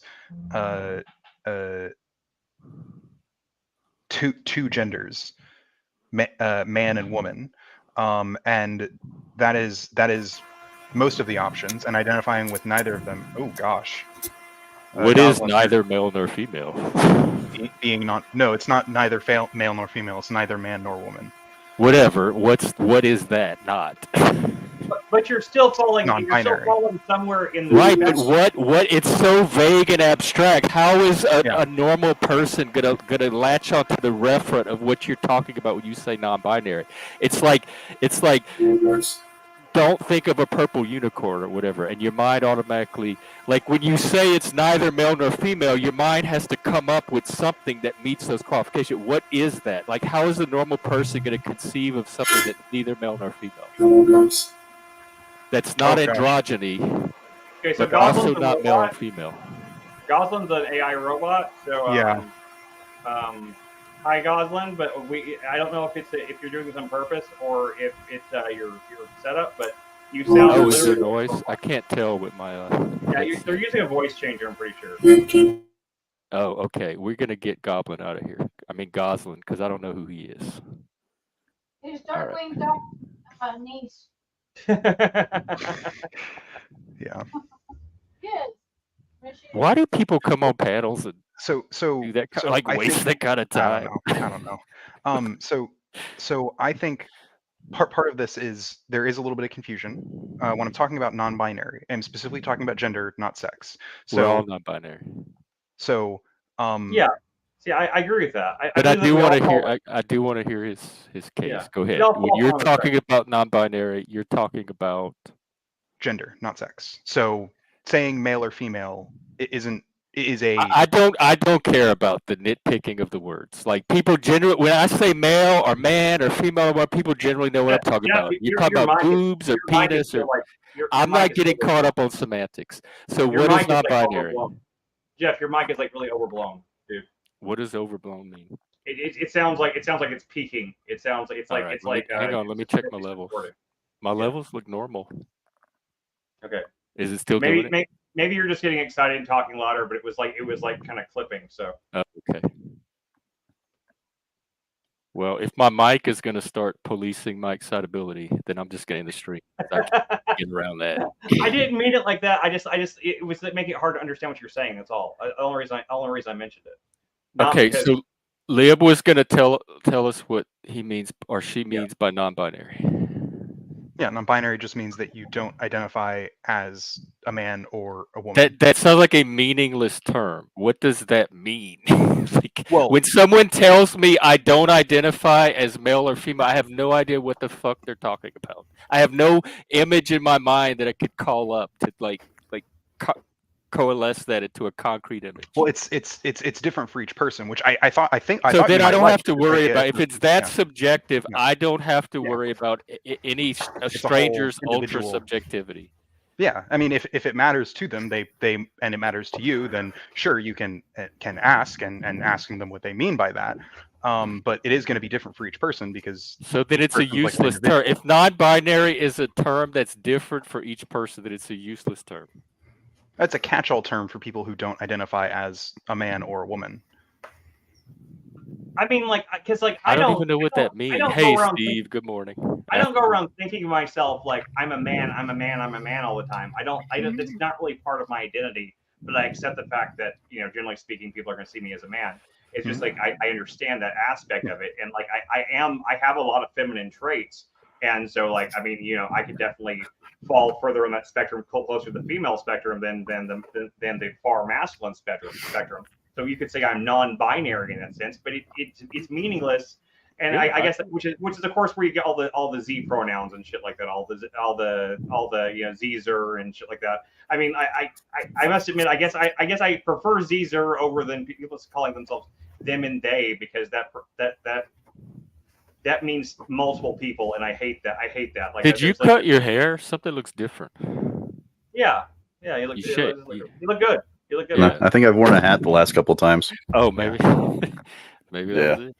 You're What are you guys talking about? You're looking clean cut and svelte. though. Non-binary, like what the hell non-binary is? It's just someone between the two genders. Yeah, but I mean, what it's does not- that mean to the ordinary person? That you'll say it so matter of factly. Well, It it's a doesn't very mean shit to broad you. term. It like it's a personal identity, and they're just letting you know. Like, if I mean, most of it's the time not it doesn't come up in communicating casual anymore. conversation. If someone's saying like, "Yeah, I'm non-binary," all that tells me is like, okay, well, they're not specifically one or the other. They don't adhere to like socially traditional masculine or feminine roles. They're somewhere a mesh more so than most of us are, and it doesn't bother me. It's like, okay, It just cool. doesn't mean anything. It only becomes an carries issue no when they information get to me. militant about it.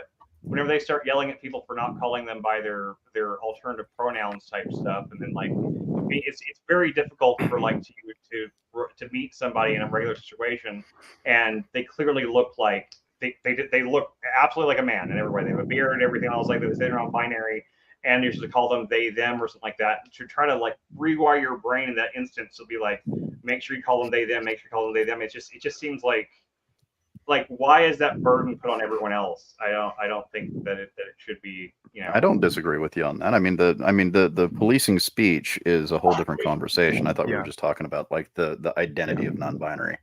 Yeah. I mean, I get the identity of it. It just in social situations is where it gets confusing. I mean, I agree. That's fine. It does. I mean, that's yeah. I don't think that it's not confusing. So 1 second.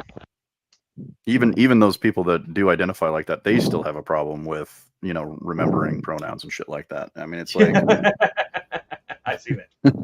that's why I think a lot of them just choose to go with they them, because it's just way more simpler than the Zers and the bullshit, you know. Other than that, I mean, if I have to like have a serious one-on-one conversation, then I'm going to make a mental note of it, and I'm going to try my hardest to use those pronouns. But for the most part, I think most of the people that I know are very understanding, and they're like, yeah, that's kind of what I like, but I realize I live in everybody else's world too, so I'm going to make it easy on everybody, and they just go by they them. That's good that most people even encounter. I think it or its would be a better term. But I think there's a derogatory kind of pejorative history with it that comes with that word. You're not wrong. You're not wrong. Yeah, but if somebody identifies as that, don't you have to honor it? Well, I can. I don't have to, but I can. Well, to be consistent, I mean, if you're going to honor the non-binary. I mean, if you're going to be consistent, sure, yeah. But I think there's just too many negative connotations that come with the word it. And for what it's worth, worth, you going to tell someone if they say I'm an it, you're going to say I know. I think there's too many negative I'm not going to honor that. No, just be like, okay, I'll do my best. Yeah, it's no skin off my fucking exactly teeth. Like in because I had situations like this when I was doing management stuff at work, where there were some non-binary, some trans stuff like, and I told them right up front like when they told me what their pronouns like I told them I'm going to do my very best to remember and to use that, but do not be surprised if I slip up and say the wrong pronoun, and it's not intentional. It's not like something I'm doing as a slide against you. Yeah. But but whenever we're, you know, I was working at Amazon, right? And like, you know, we're busy, we're going all this stuff, and like it's just like your brain kind of defaults to certain things, and I told them like, you know, like just don't get offended if I say the wrong pronoun by accident, because like whenever we get busy, I'm probably not going to remember. And I usually and generally speaking, except for one person who only worked there one day and they quit anyway, and it wasn't because of me. It was because they just didn't like working. They were usually cool with it. They usually didn't, you know, they didn't. Yeah. So. Well, sorry I think about that. My rice is done. My experience has always been, you know, the majority of people who identify differently than, you know, the standard. Usually they've been pretty kind and pretty patient and pretty lenient about the mistakes. You know, it's only when it's like constant. Like if they can see that you're trying, I don't consider them mistakes. They're way more patient. But if you're like, fuck it, I'm not going to do that, and you just keep using the wrong pronouns, then they start to get a little bit irritated. Most of them will just walk away. Yeah. Because I think it's a lot like, it's kind of like how like if you introduce yourself to someone, you're like, hi, my name's Jeff, and they're like, okay, Bob, and you like look at them weird, and they're like, yeah, Bob, and they're like, you're like, no, my name's Jeff, and they're like, yeah, Bob. Yeah, but it's a little bit like if there's someone that's obvious the girl, and they like, I'm Frank, call me he. That's a little different than getting some like calling Jeff Bob. I think what Lib is trying to do is he's trying to connect a feeling with what you're describing. I what hate he's the name describing. Jeffrey. That's like the mama name where I'm in trouble and you fuss. So when people call me Jeffrey, I ask them all the time, it's Jeff. It's Jeff. Please Yeah, don't I have call the me. same And thing with Stephen. sometimes they still call me Jeffrey, and I'm like, I've asked them to call me Jeff. I don't know why they're still calling me Jeffrey. So like, I get that little bit. It's so minor of an irritation that it's over in like half a second. I know. I have the Yeah, same so problem. that's how most of them react to it. People call me a little bitch all the time too, and like I can tell them not to. But With that beard, I don't know, man. I don't know. But yeah, like I uh, mean, at least that's how I treat it, right? So like, you know, if when I go to the game store or whatever that I go hang out at, and someone, whatever, I introduce myself. Hi, I'm Liberty, and I usually like when I'm out, I'll like wear a little pin that says she, her on it. And then they'll go he, and I'll correct them once. And then usually after that, if they keep doing it, I'll usually just that's so that what? Correct them. That's so patronizing and condescending. Because if you obviously look male, correct implies they're doing something wrong, like they're misperceiving you by seeing you as a male, and that they're not. That is a completely normal human brain that's responding to somebody visually male. So when you frame it as correcting, it really alienates me from your side. Yeah, except see Daniel gets it. He's saying the same thing. You could say reinform. It's the same. I mean, yeah, and thing. if you want to be an asshole, I'll tell you to go. Because name is something different. Like if my name is Jeff and someone calls me Bob, that is legitimately correcting them because they are being inaccurate. But something like you saying that you're female and people just have to accept that or they're incorrect, I have a problem with. Wait, Jeff, how is it inaccurate? Because you are visually male. So if somebody's brain defaults for male, that is not incorrect. I think it's incorrect to frame that as incorrect. Yeah, but if you had a very masculine looking woman, would you call her a him just because she looks masculine? Like my rule, and I tell this to everybody, I'm going to call you whatever impression you make on my brain.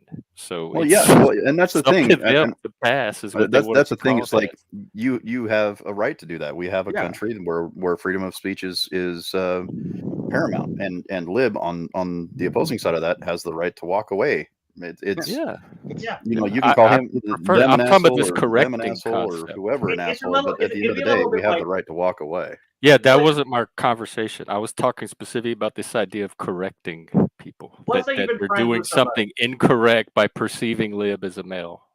Let's say you've been friends with somebody for 20 years and their name was Steve, right? And Steve, and one day you came up and you said, like, I'm Wallace now. Call me Wallace. And then, it would be rather difficult for someone to had known you for 20 years. I've had friends change their name before, and I've actually I have. This is going to be a complicated way to say this. I have changed my name in certain circles, and it does take people a while to get used to it because they've always known me as one name, and only that one name, and then I changed that name, and so. Or especially if you try to change your name to a cool nickname. You're like, I want to be known as this now. I want to be known as I'm Jay. From now on you call me Dick Bang McGregor. Hey. Yeah. I'll tell you what. As long as I can trust everybody here, I will put my experience with that in the private chat. Oh. So. I mean, yeah, it's Chuck, a you can matter. Think that it's woke, but I like it. It's a cute little pin. It's got some little rodents on it. I think it's cute as fuck. Just says you have rodents on your gender pin? Yeah, there's these cute little mice. You have a picture of it? Yeah, it's out in my car. I'll have to. Oh, okay. I'll put up a picture of it on the Discord next time I go out to my car, which honestly will probably be tomorrow when I change out the oil. Because I got to change out the oil in my rush. I might not even remember it. So I saw it at went to an anime convention and there was a artist there who was selling them, and I thought they were the cutest fucking things, so I got one. So now I'm Dick Bang McGregor now. So you guys. You said that's male. Well, you look. The McGregor goes with the shamrock hat. Daniel, I don't think it's any more pretentious than wanting to have people call you a specific name. Like they're free. They are free to not adapt to my name or my pronouns. But I am also free to not interact with them. Like my thing is like I don't see the problem if I don't want to talk with someone who isn't willing to use my name or my pronouns. Like, he's not talking about not talking to him. He's talking about harassing them as a result. If you just walk away, that's fine. If you start harassing me over it, that's a different story. But here's why I don't think it's the same as a name, because something like gender or sex or even there's a perceptual element to it, independent of when you tell me your name. I have no choice but to take your word for it. There's not an extra independent perception I could do to verify that. But with something like gender, there is. So when you say female, I also have this second data track of my own eyes, my own eyeballs telling me something that's contrasting with what you're telling me. That doesn't apply in the situation of someone's personal name. That's why I think it's different. And you can't just equate the two. I also don't call myself female for what it's worth, but if they don't meet, then you will proceed to harass them over. Seems to I mean, yeah, it would be whack if they harass you over it, but like, I mean, like Steve was saying, like most of the trans people that I've interacted with in real life don't harass people over it. Like literally, the worst is they might, you know, one time if you use there's my pronoun, explanation. if you use like the pronoun that they don't want you to use, they might say, hey, actually, I prefer, you know, whatever, he, him, she, her. And then if you then proceed to continue, they'll go, okay, cool. I mean, if you don't want to use that, that's fine. But like, I probably don't want to talk to you. And then they'll walk away. Like that's usually how that kind of interaction goes. Well, in real life with real people, that is usually how that interaction goes, in my experience. Well, can someone tell the online activists, because they're the ones rooting for? If that's how the in-person trans are, that is not the impression the rest of us are getting from our online experiences. I mean, sure, I would agree with Jeff on that one. I agree with you there, but like, how many Americans use Twitter compared to how many Americans there are? I said social media, not even just Twitter. YouTube, Facebook, Instagram, all of them. Yeah. So that gives you an explanation. My in the private chat, that gives you an explanation of what I had to go through. 1 and 0. So Yeah. Jeff, is it possible to delete that once you've read it? Once everybody's read it? It doesn't look like it. I don't think any of us will. It doesn't get saved once the stream is over. Yeah, once the stream. I just worry about anybody else coming in. Oh, actually, also, if anyone who joins after this won't get the previous messages in private. Oh, they don't. No, they don't. It's happened to me. It's happened to me before sweet. too. Well, Because right. The only people that can see it are the people that are here now. Yeah, because I prefer not to be outed. It doesn't get saved. No, you're fine. I don't know if anyone else is going to be coming on anyway. We might wrap up. But yeah, Sean asked me what I think of trans people in sports. I think, broadly speaking, I leave it to the sports science experts to sort of like deal with that. But broadly speaking, what I've witnessed and what I've read, there doesn't seem to be particular issues currently with trans people participating in the sports of their chosen gender, with certain guidelines in place. There are a number of sports organizations that do have guidelines for trans people participating, and they seem to be pretty reasonable. Usually it's like you have to have been on HRT for, I think it's usually like 2 years to participate in, which I think is a pretty reasonable restriction. I think also, Lib, I I think also a level of consent has to be given.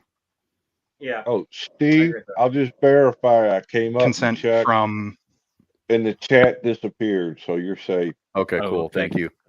No, Lib, like if you take the case of Fallon Fox, who didn't disclose that they were trans when they started fighting in the UFC, none of the girls that she fought could consent to. getting their asses kicked. And Yeah, she kicked their fucking asses. It was she did fucking too. brutal. I don't watch much UFC fighting, and I watched some of those fights because they were, those viral clips, stuff like that. And it was They like, were I so was like, controversial, holy yeah. shit. I was like, holy shit! Like that's like it's not even. That's like it's brutal.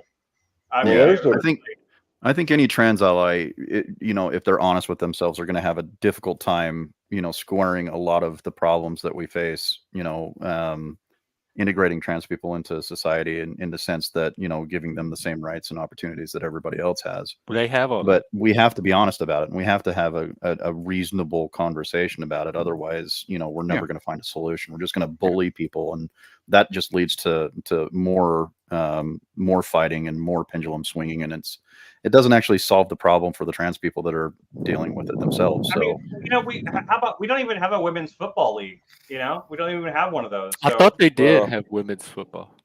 they do. There's not like a big national one that I know of.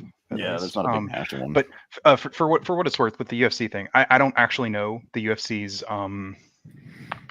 restrictions on, like, if you're trans, can you participate? Well, they didn't have any before then. Oh, okay, yeah. I mean, like that's a problem. Because someone who has undergone a male puberty is going to have a lot of like fundamental differences, like from an athletic standpoint. Yeah. Well, things that you can't just do away with. You know what I mean? Like lung capacity doesn't go away, heart size doesn't go away, fast muscle twitch fibers don't go away. Yeah. Like there's certain aspects of it. Yeah, though admittedly, there's also a wide disparity just in genetics, even between like cisgender men or cisgender women. Like there's so like I think that most, to my understanding, most of these sports agencies, again, like they'll usually you have to be on hormones for usually like 2 years, is the 2+ years is usually the cutoff, because studies have shown that it seems that most trans women who are on HRT for that amount of time will athletically be about on the same level as cis women, like at that same level. If they're on HRT for that amount of time, that the most of the overt advantages that a male puberty grants you go away. I mean, like Leah Thomas decimated records though. Yeah, there's a girl in she also was decimating in records before she Virginia or transitioned. Carolina that's fighting with the White House over that. She was like 18th. She was like ranked like 18th. She was not decimating records in the U.S. She wasn't like 18th in her school. She was 18th in the U.S. That's pretty fucking good. Who are you talking about? Leah Thomas. Yeah. Oh, the dude, right? Yeah. Yeah, he shouldn't be allowed to compete like that. I mean, it's not like he competed. He competed. He was just at a competitive level. He decimated all the other opponents. There's clearly something off there. I mean, that's just like a. Yeah. I mean, like I think the girls that were competing against him should have had the right to choose, like, no, like we don't think that this is like right. I mean, like but at the same time, like, I mean, I'm not saying like they did have that right. I fully support women in women's basketball because it can only make it better. Chris, they did have that right though. Like I think, in fact, they did. They did it. Lib, I think to push back just a little bit is, I don't think there's been enough. I don't think there's been enough studies, and I don't think there's been enough science done to be really conclusive about the results of the study that you're talking about. Because I read that study, and it's pretty informative. But that's not science. Science is, okay, well, let's have other people either reproduce or falsify or whatever you want to call it, that study. So it's a provable it's a provable study. I don't think it's been done yet. Yeah, admittedly, the study I was talking about was predominantly talking about muscle mass. That wasn't the only thing. Just in case. Okay, yeah, we are talking about the same study. Yeah, and admittedly, I do think that more studies are always being done. However, my thing is, I want it to be the actual sports institutions that are the ones making those decisions. You sound like a states' rights kind of person. I mean, I'm just throwing a jab at you, Liv. Don't take it I mean, seriously. look, okay. I'm from the South, all right. I got that in my blood. No, but I want to see the integration too. But I think to be fair to everybody, I think the integration more should science be. needs to be done. Yeah, no. I think the Well, how integration should be. are you talking about sports specific integration? Yeah, sports specific. Yeah. You'd have to come up with a co-ed Yeah. type third division for that to work. And that's another option too that nobody's really discussing. It's like, why not Yeah, have a completely and not- separate? I have heard it put out there. Not just Yeah. a Have a trans separate league, trans but division. a league where both sides, both genders can choose to join it, and it'd be a fully co-ed, and like trans people could be part of that league too. And that way, there's consent on all sides, and I think there's a lot of people that would do it. I don't think that it's out of the realm of possibility to think that women and men would both choose to join that league to try to compete because if it's but once again. Sorry. Yeah, I mean, WNBA would actually be watchable if we had more trans women. So well, and there's this concept in gaming. I'm sure many of you know. It's like if you're a competitive gamer and you play a lot of like multiplayer sports or like Halo or any of those competitive team type sports. Like the number one thing that every gamer will tell you is if you want to get better, play with people that are better than you. Yeah. Right. It ups your game. You have to learn. You have to try new things. You have to do different things. Yeah. And to say that biological women are inherently not capable of consistently breaking records is ridiculous. I mean, obviously there's going to get to a point where we just physically cannot break the record that has existed. But yeah, I mean, if people considered it, in the way that I'm trying to put it, is like this could actually push women's sports ahead even further. I mean, hell, Scottie Pippen was an all-star and he was short as fuck. So, well, so was Spud Webb. Spud Webb was short as fuck.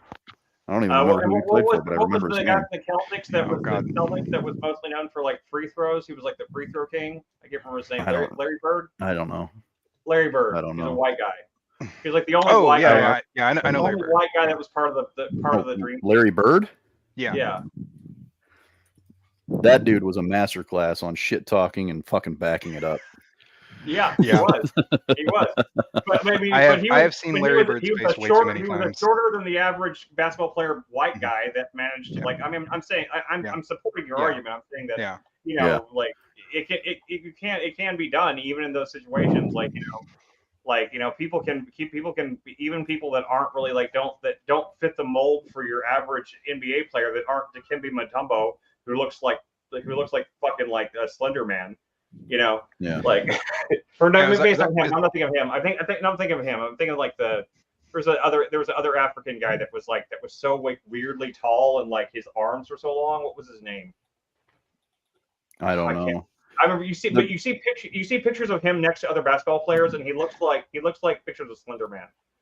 It's actually weird that this topic's coming up because I was actually just having this exact same conversation with my brother just yesterday because the high school it's a K through 12 school that he went to is starting to actually like Minute Bowl do cuts for their varsity team. It was a very small school. They had never really done that before, and he was like complaining to me. He's like, "Oh no, man! Like, look, I'm not gonna make it because they've got all these like 8th graders who are like 6'3" and I'm like short, so like of course I'm not gonna make it." And I'm like, yes, you can't.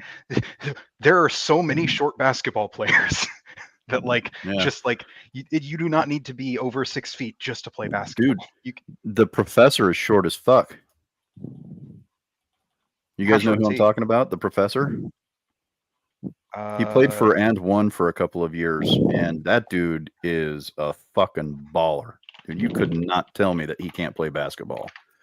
Like, just go on YouTube, look up the professor basketball, and you will see that dude's got skill all fucking day long. Oh, Grayson Boucher. Okay, yeah. He's had to compete with people that were much taller than him. It forced him to be better. Yeah.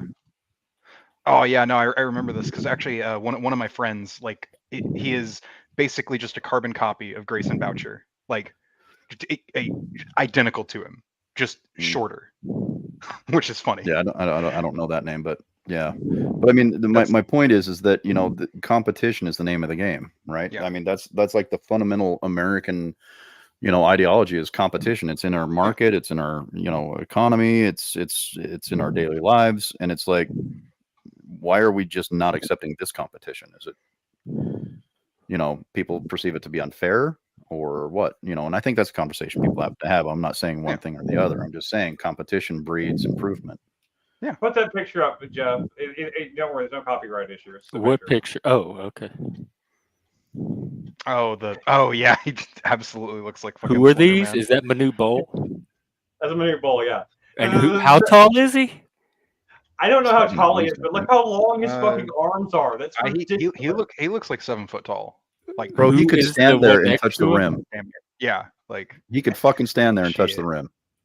Like I'm trying to see if we can find some other pictures that are better than that one. But like, Dude, when he takes a piss, 7 his feet, hand's got to 6 schedule an appointment with his dick. feet. honestly. Holy shit. Oh god. look How at that. tall is he? Look at that right 7.5. there. 7.5. Fuck. Yeah, Damn. my old boss, Big boy. he was from Serbia. He had just finished college, but he was like 7'3". It was trying to watch this guy walk through doors was totally mind blowing. Yeah. Probably entertaining too. My point, kind of to in defense of like Liv's point and stuff like that, was like, I mean, you can see people like that are like that. Like that guy is so freakishly like. Yeah. Naturally, I mean, like, is it fair for him to play against regular basketball players? I mean, it seems like he should be like in a league completely of his own. I mean, like that guy's like his arms are longer than his torso. I mean, Yeah. Well, and I've known some trans women who were just skinny as fuck too. I mean, they were 5'3", maybe 110 fucking pounds. I mean, Yeah.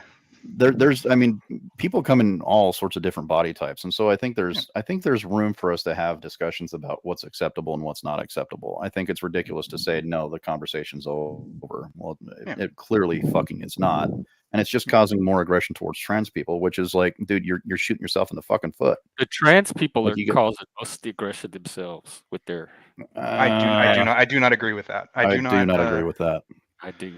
The most of the culture war. Put it this way: there are many things that they could do to minimize some of that hostility. Most of the culture war is right-leaning people No, flipping their shit over the culture war is existence of two trans people, and a lot of it is coming from the left and reacting to what's coming from the left. Well, oftentimes it is because the conservatives freaking out. Usually, well, what is the left? Oftentimes, what's all this racism and transphobia the left is freaking out about? Don't just put it on conservatives. Well, no, I'm saying it's instigated by conservatives, either conservative. Well, the influencers conservatives or are saying it's lawmakers. instigated by you guys. So, well, but like, their definition of instigated is usually the existence of. Lib, you're just trans being people. a partisan hack right now. Cut that out. Yeah, that's not accurate at all. Okay. Fuck. I don't know why you're being so aggressive today. Here's the thing with Leggett Thomas that gets me. Okay, this thing. Okay, so if she was really that good, and she was good enough to be competitive in the male side, and it was obviously kind of a disadvantage in their right. Why not stay in the male category and keep competing and get better like that? I mean, like there wasn't any real reason except for wokeism that she got put into the women's league. Well, because I don't understand in this context what you mean by wokeism. Top. He wasn't in the top like he is now. When he was swimming as a male, he didn't place as well in the standings. And by him switching over to female. Yeah. Chris, I don't understand what you mean in this context by wokeism. I mean, the only reason he got to change from being a male competitor to a female competitor was because of this mentality that we have to accept whatever people like identify as, and like so therefore he identifies as a woman, he wants to play in the women's team, therefore we have to let him. And like I don't think that, I mean, if he admittedly, let's be clear that to my understanding, that's not why they allow trans women to participate in their league. To my understanding, like they do have like restrictions on So it's whether not on just how self-ID. trans women. Yeah, no. It's not self ID. You do have to, because that's actually why Leah Thomas, or Thompson, I don't remember her last name. I think it's Leah Thomas. Leah Thomas, Thompson? yeah. Thompson? Leah, Yeah.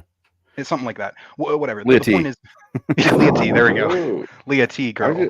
I just She got an she invitation to while attend dinner. identifying as a trans woman, she participated in the men's league because she hadn't yet been on HRT for 2 years, and that that she would only definitely affect her placement too. yeah, Her and placement. that she only started participating in the women's league once she had met that criteria.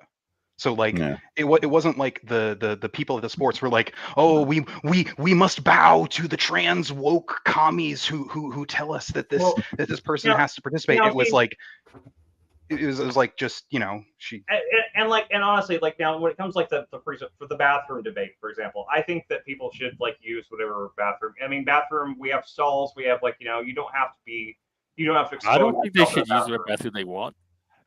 I mean, I think Exactly. if you pass, unless you're like clearly there's a bearded dude that's just like going to the women's restroom that might make women uncomfortable, feeling like they're being like gawked at or something, then I don't see the issue with it. I think Blair White goes into a female restroom, and I don't see why that would be an issue. But at the same time, like, the locker rooms are a little different, and like, I mean, there are a lot of girls. I mean, like, they're young, they're in school, that aren't necessarily that comfortable seeing penises just, like, you know, dangling out in public like that. Like, I mean, like that. Yeah, that I mean, is, I'm going to back I Chris don't up think on they this should one, have because it's like, what if some of them have suffered, you know, traumatic sexual abuse due to yeah.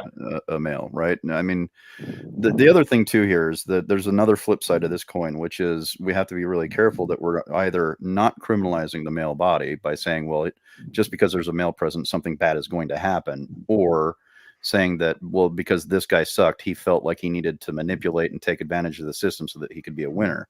So what are we saying? Are we saying that men are inherently less honorable than we know them to be? So we have to be kind of careful when we're navigating these conversations, in my personal opinion, because we have to be careful about what we're telling people that men are.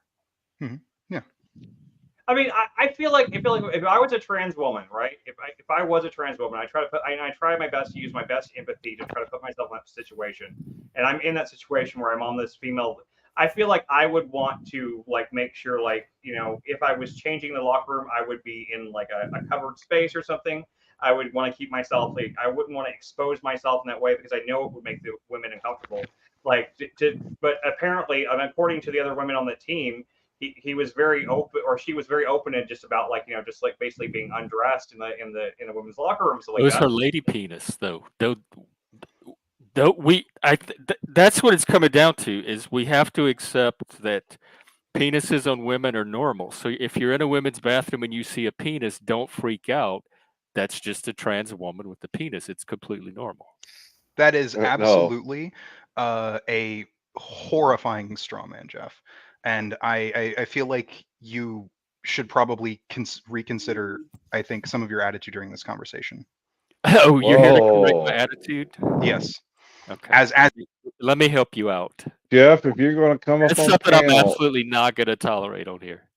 if you're going to come up on your panel, Jeff, we got a test you must take.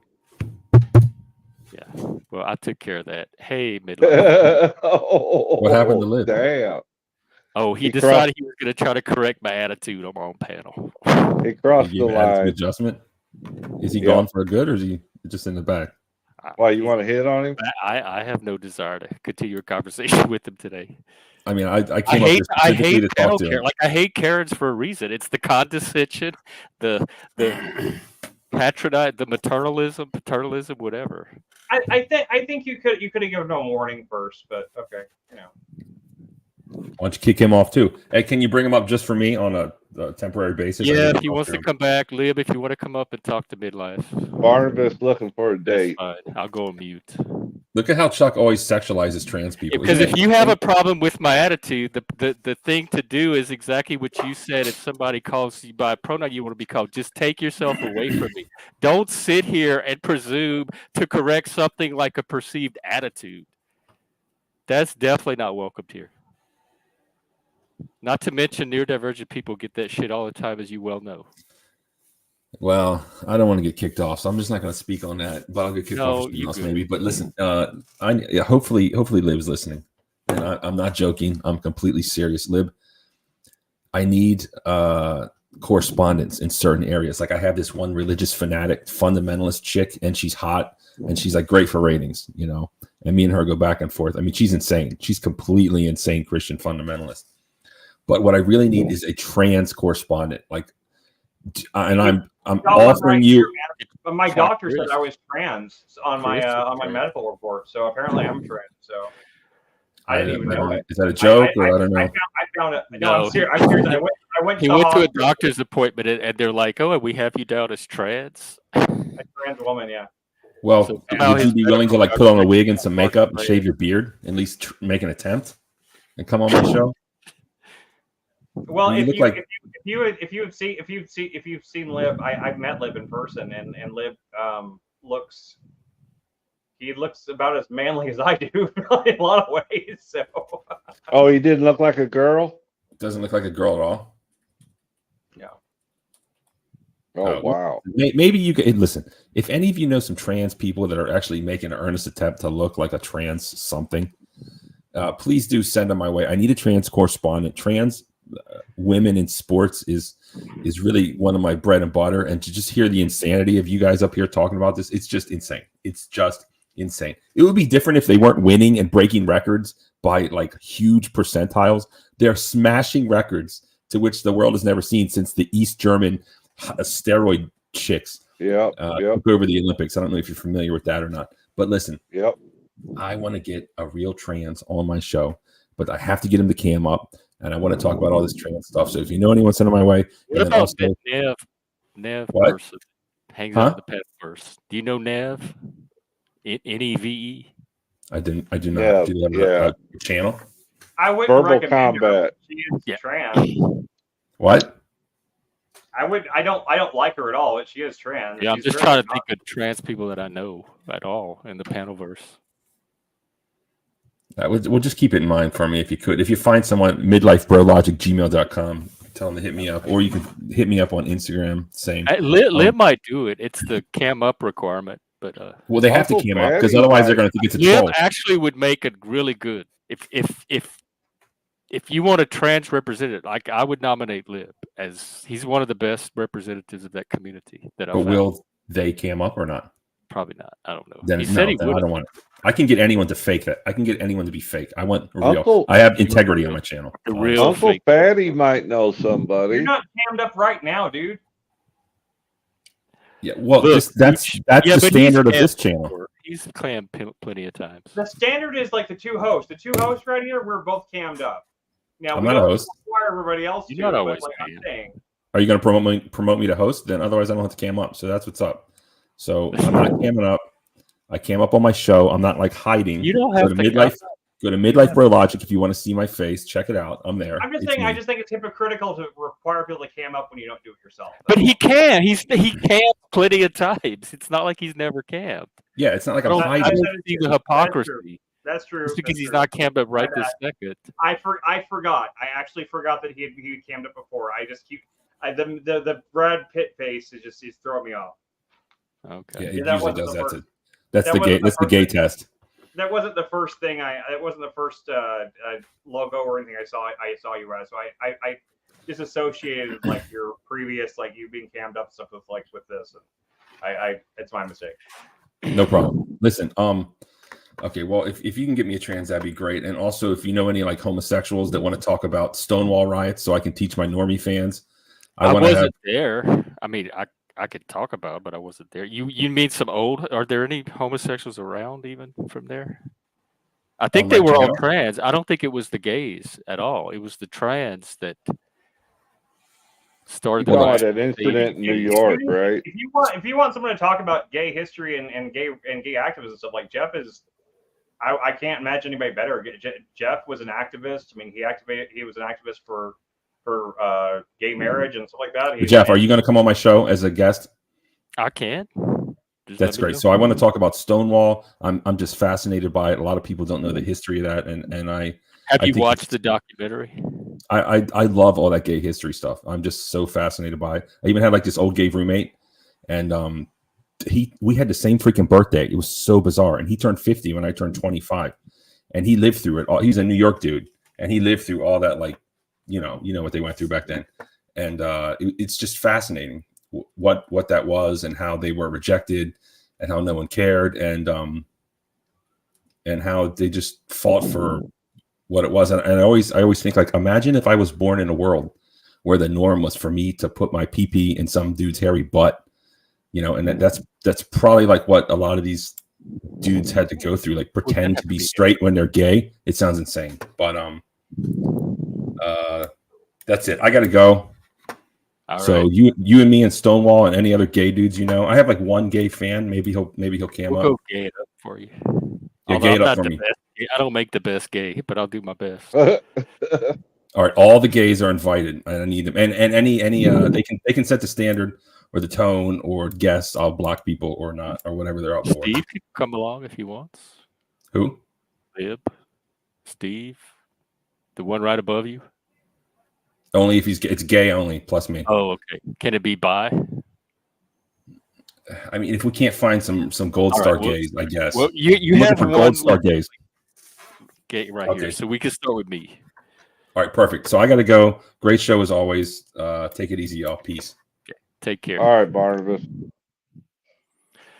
All right, I'm ready to start winding down. Actually, unless I was interested the conversation that Lib reacted to about normalizing that women can have penises. He was kind of gaslighting, because that absolutely is something I have seen from the trans activist community over and over, is normalizing the idea of that your genitals don't have to, like, women can have penises, men can have men can get pregnant. So I don't think that was an attitude of me. That is actually narratives and attempts at persuasion I have seen out there. He So when got I said upset that, I was because being you were completely against serious. it. I don't know what Yeah. Lib was reacting to, and I don't think I was taken in good faith. I mean, you voiced your opinion against penises being in a female locker room, and he got upset about it. But the I was trying to get at the larger issue, like I think what the progressives want to normalize in society is that they want to normalize any combination of genitals Yeah, with any I'll agree with identity. And that. he was saying that I have to change my attitude for believing. Like it's not even attacking my argument or a premise. It was my attitude needs correcting just from repeating something that I got from the trans community itself in the first place. What did I miss? Sorry, I had to bounce for a second. What did I miss? When did you bounce? Right after you kicked Lib, I think. Oh, a lot of Oh, stuff. you kicked Lib. Yeah, were you around when I made the point about, like, one of the goals of progressivism seems to be to normalize that women can have penises, men can have vaginas, men can get pregnant, etc. Like our normal assumptions about biology and gender, to expand and normalize other constructions around biology and gender. So when I said I think the ultimate goal is to have it where if you're a female in the bathroom and you happen to see a penis, not to freak out. That's a woman with a penis. That's just a lady penis. That's completely normal for some women to have penises. Okay. And Lib had a big reaction to that. He said, I think you need to reconsider what you just said and correct your attitude. Like he was about to put me to some struggle session. And everything I said came from the trans community itself. That's where I got it from. So he tried to gaslight and make it seem like I was taking this really bizarre, controversial position. And it was somehow related to my attitude, which needed correcting by him. Well, I'm already confused as fuck. So I don't know. I don't know what he's. I don't know what they're upset about. I don't, because I know that that's true too. That's what I got confused. It was a very confusing reaction to me. And then when she tied it to my attitude, well, I think it's because you're gay. Yeah, but Jeff. people, I have a problem. Maybe I'm the anomaly here, but I have a problem with anybody coming on my panel and suggesting I need to reconsider my attitude. I don't know why I just take that so negatively, but I had a big reaction to Maybe that. you It need just to happened readjust be your Lib, attitude, but I Jeff. think anybody. I think if Steve had said, "You need to reconsider your attitude," I might have removed Steve too. I think you need to readjust your attitude. I mean, he cut right to the bone with the way he said it and how, and what he said. Like I was repeating something I have heard from trans people themselves and have seen over and over. Men can get pregnant, women can have penises, and for suddenly to like put me way out in outer space with this position and tie it to some attitude I have, I didn't understand that at all. I'm sorry I can't give an opinion one way or the other as to what they were experiencing. I was not paying attention because my son was calling me, my ex-wife showed up, and I had to figure shit out that way, and so I was kind of split in different directions. I apologize. People can make their own judgments. Yeah, I don't know what Lib's. I don't know why Lib was upset. I don't know. Maybe he if had you don't like my attitude, don't come on my panel. But don't come and try to change my attitude. I don't even know what attitude is. That's so subjective. What the hell am I supposed to do about an attitude? What is that? I didn't hear attitude I don't from know. you. I was not mentally there at that moment, so I apologize to everybody, including Lib, for not being able to de-escalate that. Oh, it wasn't. No, it wasn't anything. It wasn't a conflict. It was just I didn't understand it. But I wanted to make the point that about I think the conversation about bathrooms, the conversation about sports, gender, sex, etc. The larger goal is to just normalize a different conception of gender that we have now than the traditional conception. And that's all I was. That's the only thing I was. The only point I was trying to make with my comment. Yeah, he took it definitely the wrong way. He took it like I said something, like I had really crossed some kind of line with that comment. And I didn't understand the reaction at all. Thanks for saying I'm looking handsome today, Frank. Yeah, especially coming from Frank. That's a little looking nice. suspicious.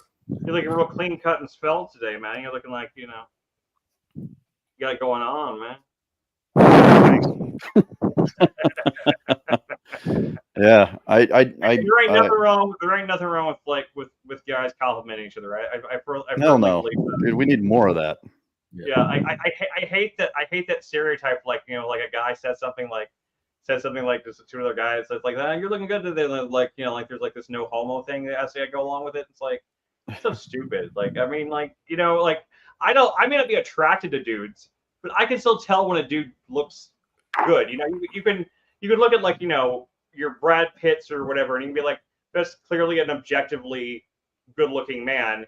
Even if doesn't mean I want to fuck him, but it doesn't mean they're not like. There's nothing wrong with acknowledging that. Like people get all like, oh, you think he's hot, you must be gay. Like, what the fuck is wrong with you, fucking child? Yeah, I don't know.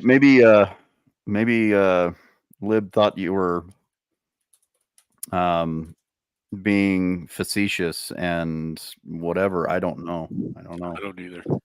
Sounds kind of, I mean, it feels kind of out of pocket for how he's behaved in the past. I don't know why he would take it. Yeah, I think it's because he was being that upset, but he views Jeff as a gay man who should be standing up for the whole community.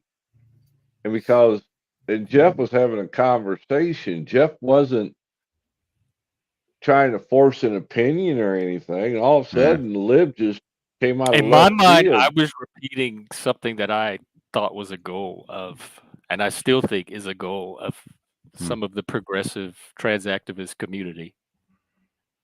Yeah, I mean, I'm bisexual, so I'm on the LGBTQ rainbow, and I don't agree with all the shit they're doing either.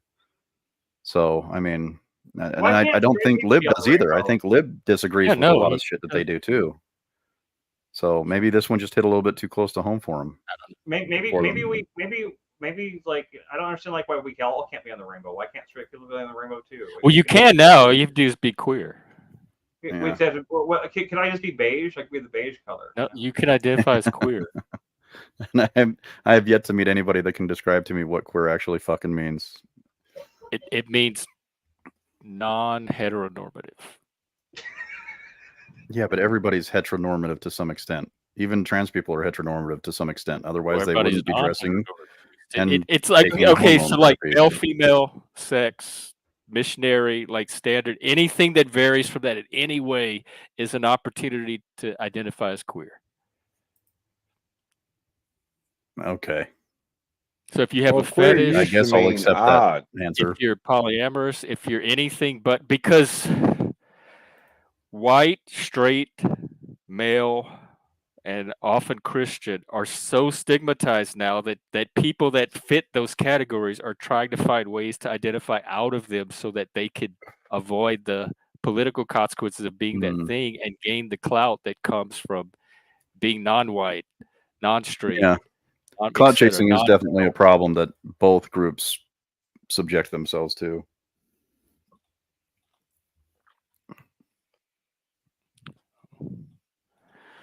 All right. Well, I'm kind of ready to wrap up, but there's a lot going on tonight. Chris, you have a bunch of movies. You're playing a show on the Discord. Yeah. I was gonna play. I thought I don't know. I might have changed my mind. Like we watched. Me and Frank watched this movie last night. It's really good, called Aporia. That was like this really interesting.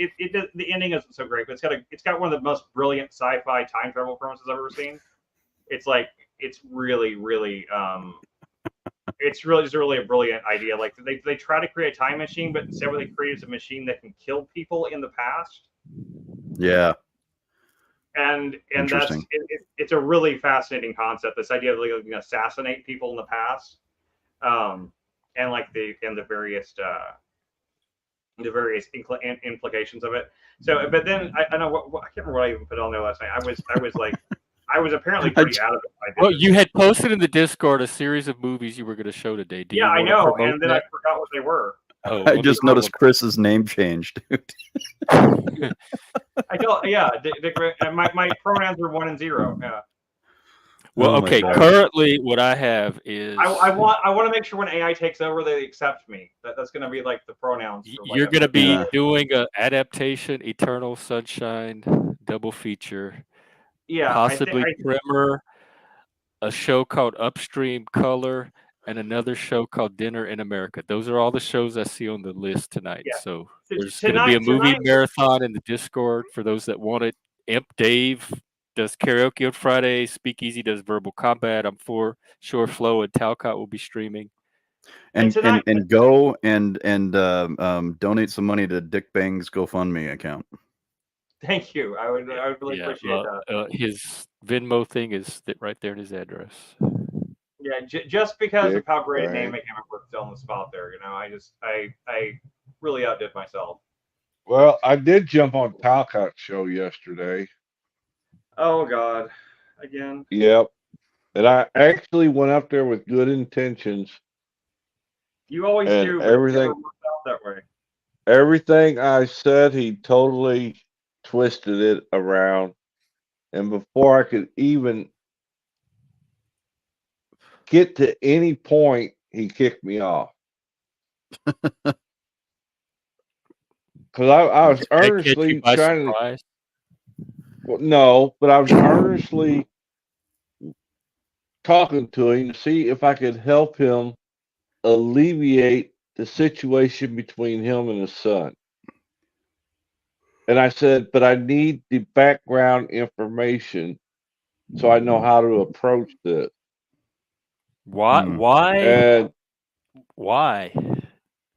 are you taking on that role? It's just a matter. I mean, when he doesn't like you, it doesn't listen to you. Why? Well, you're the last person that's because. Well, I thought maybe he would be open to it. From you? To nothing else, just strictly getting him some sort of conversation back with his son. That sounds like Talcott's problem is not open. Yeah, and I was trying to go to the base level as I do when I sponsor people. Try to get down to the root element and then make rational decisions on how to achieve the goal if it's achievable. But So he said, well, ask away. So the more I started asking, the more pissed off he became. Oh, he got defensive. Yeah, But I was that's your getting pattern. too close He's to a nerve. describing every single day on Jack Talcott that he goes on. Yeah.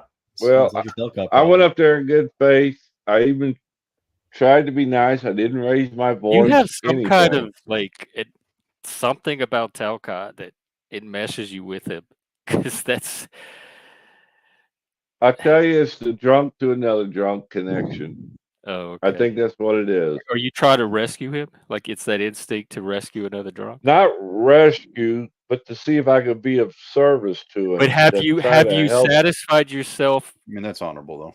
Have you satisfied yourself at this point that you're Yeah, not? I not hadn't gonna been there in a while. And he was asking for help again. So, like a dumbass, I was trying to offer to maybe walk him through it to see what we could figure out. And I even offered to do it off air, but he didn't want to do that. Yeah, It I'm not. sounds like Talcott it does doesn't sound not like you were you. I stupid. don't know It if just he sounds like knows you were this. You're not the being person compassionate. he's looking for help from. Yeah, don't call yourself stupid for trying to be compassionate and helpful. Yeah, I was being compassionate because he tried to bring all of his other subjects into it. And I said, no, Jack, I'm just talking about this one area, this one piece of your puzzle. It was all I interested in. Well, if you're not buying the whole farm, then I got no use for you.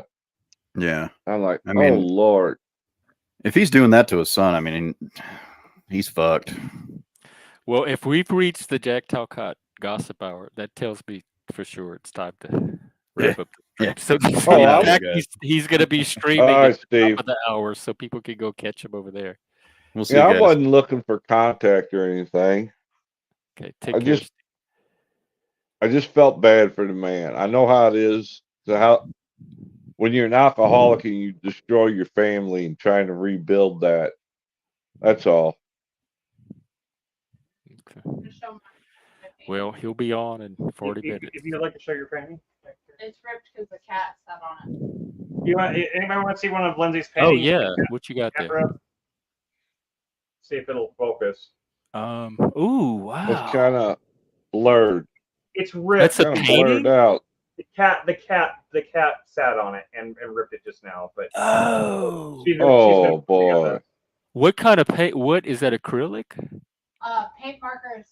She That's uses markers? She uses acrylic paint markers is what she uses as her main. Wow. She Did has you way better draw ones. it before you colored it, or did you just do all of it A freehand? culmination. She does a combination of both. I start with black and white, and then I color it in, and then I just keep painting until it's done. Yeah. Which That is sometimes Like, hard. where's one of yours that's not like ripped like this? We'll check in the storage. Oh, okay, they're in storage. No, she has tons of paintings like this, guys. And if anybody likes her paintings, like seriously, her paintings are legitimately amazing. Like I don't say this just because she's my wife. Like believe me, I'm one of those people that I'm critical of work that she's done. Like she used to do like some graphic design work, and she used to get really mad at me because I used to be like, yeah, I think it's kind of like busy and this and that. But the first time she made a painting, I was completely like taken aback by it. I was just like, Yeah, oh my that's god. really. I mean, Like, I'm impressed. she never painted. She never took art or did paintings in college. Like she just like one day she just started doing these paintings like this.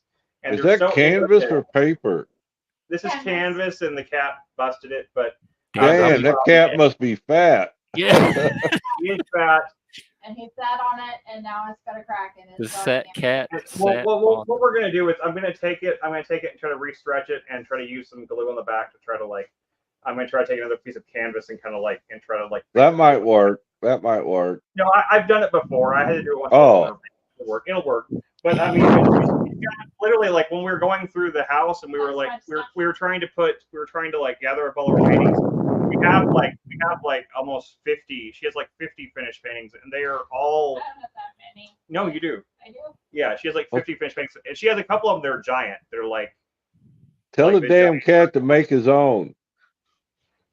You, I you know, said, you tell could the put cat to paint do on his his own. paws and get him to do paintings. You could sell it, like have him walk on some paper, Yeah, I and then you could sell the paintings. That could be some of Oh our yeah, merch. we could sell this one as the cat's contribution is the rip in it. Yeah, it's like the rip. See, it like, will I only always- go up in value. It's a one of a kind. I have often compared her paintings to like she seems to like has like this seems like portals kind of thing. So like they almost look like they're portals to other dimensions. And I always say so you can see this one. It's like the it's been ripped through the other dimension now. So, Yes. yeah, she actually sold a few to a couple of people that were actually like not like super famous, but people that were there's an actress that used to be in the show called Supernatural. You heard that Kim show? Rhodes? Yeah, I've heard of it. Yeah, that show. Like she was a minor character on that show Supernatural for like a long time, and they became friends on Twitter, and she bought like this.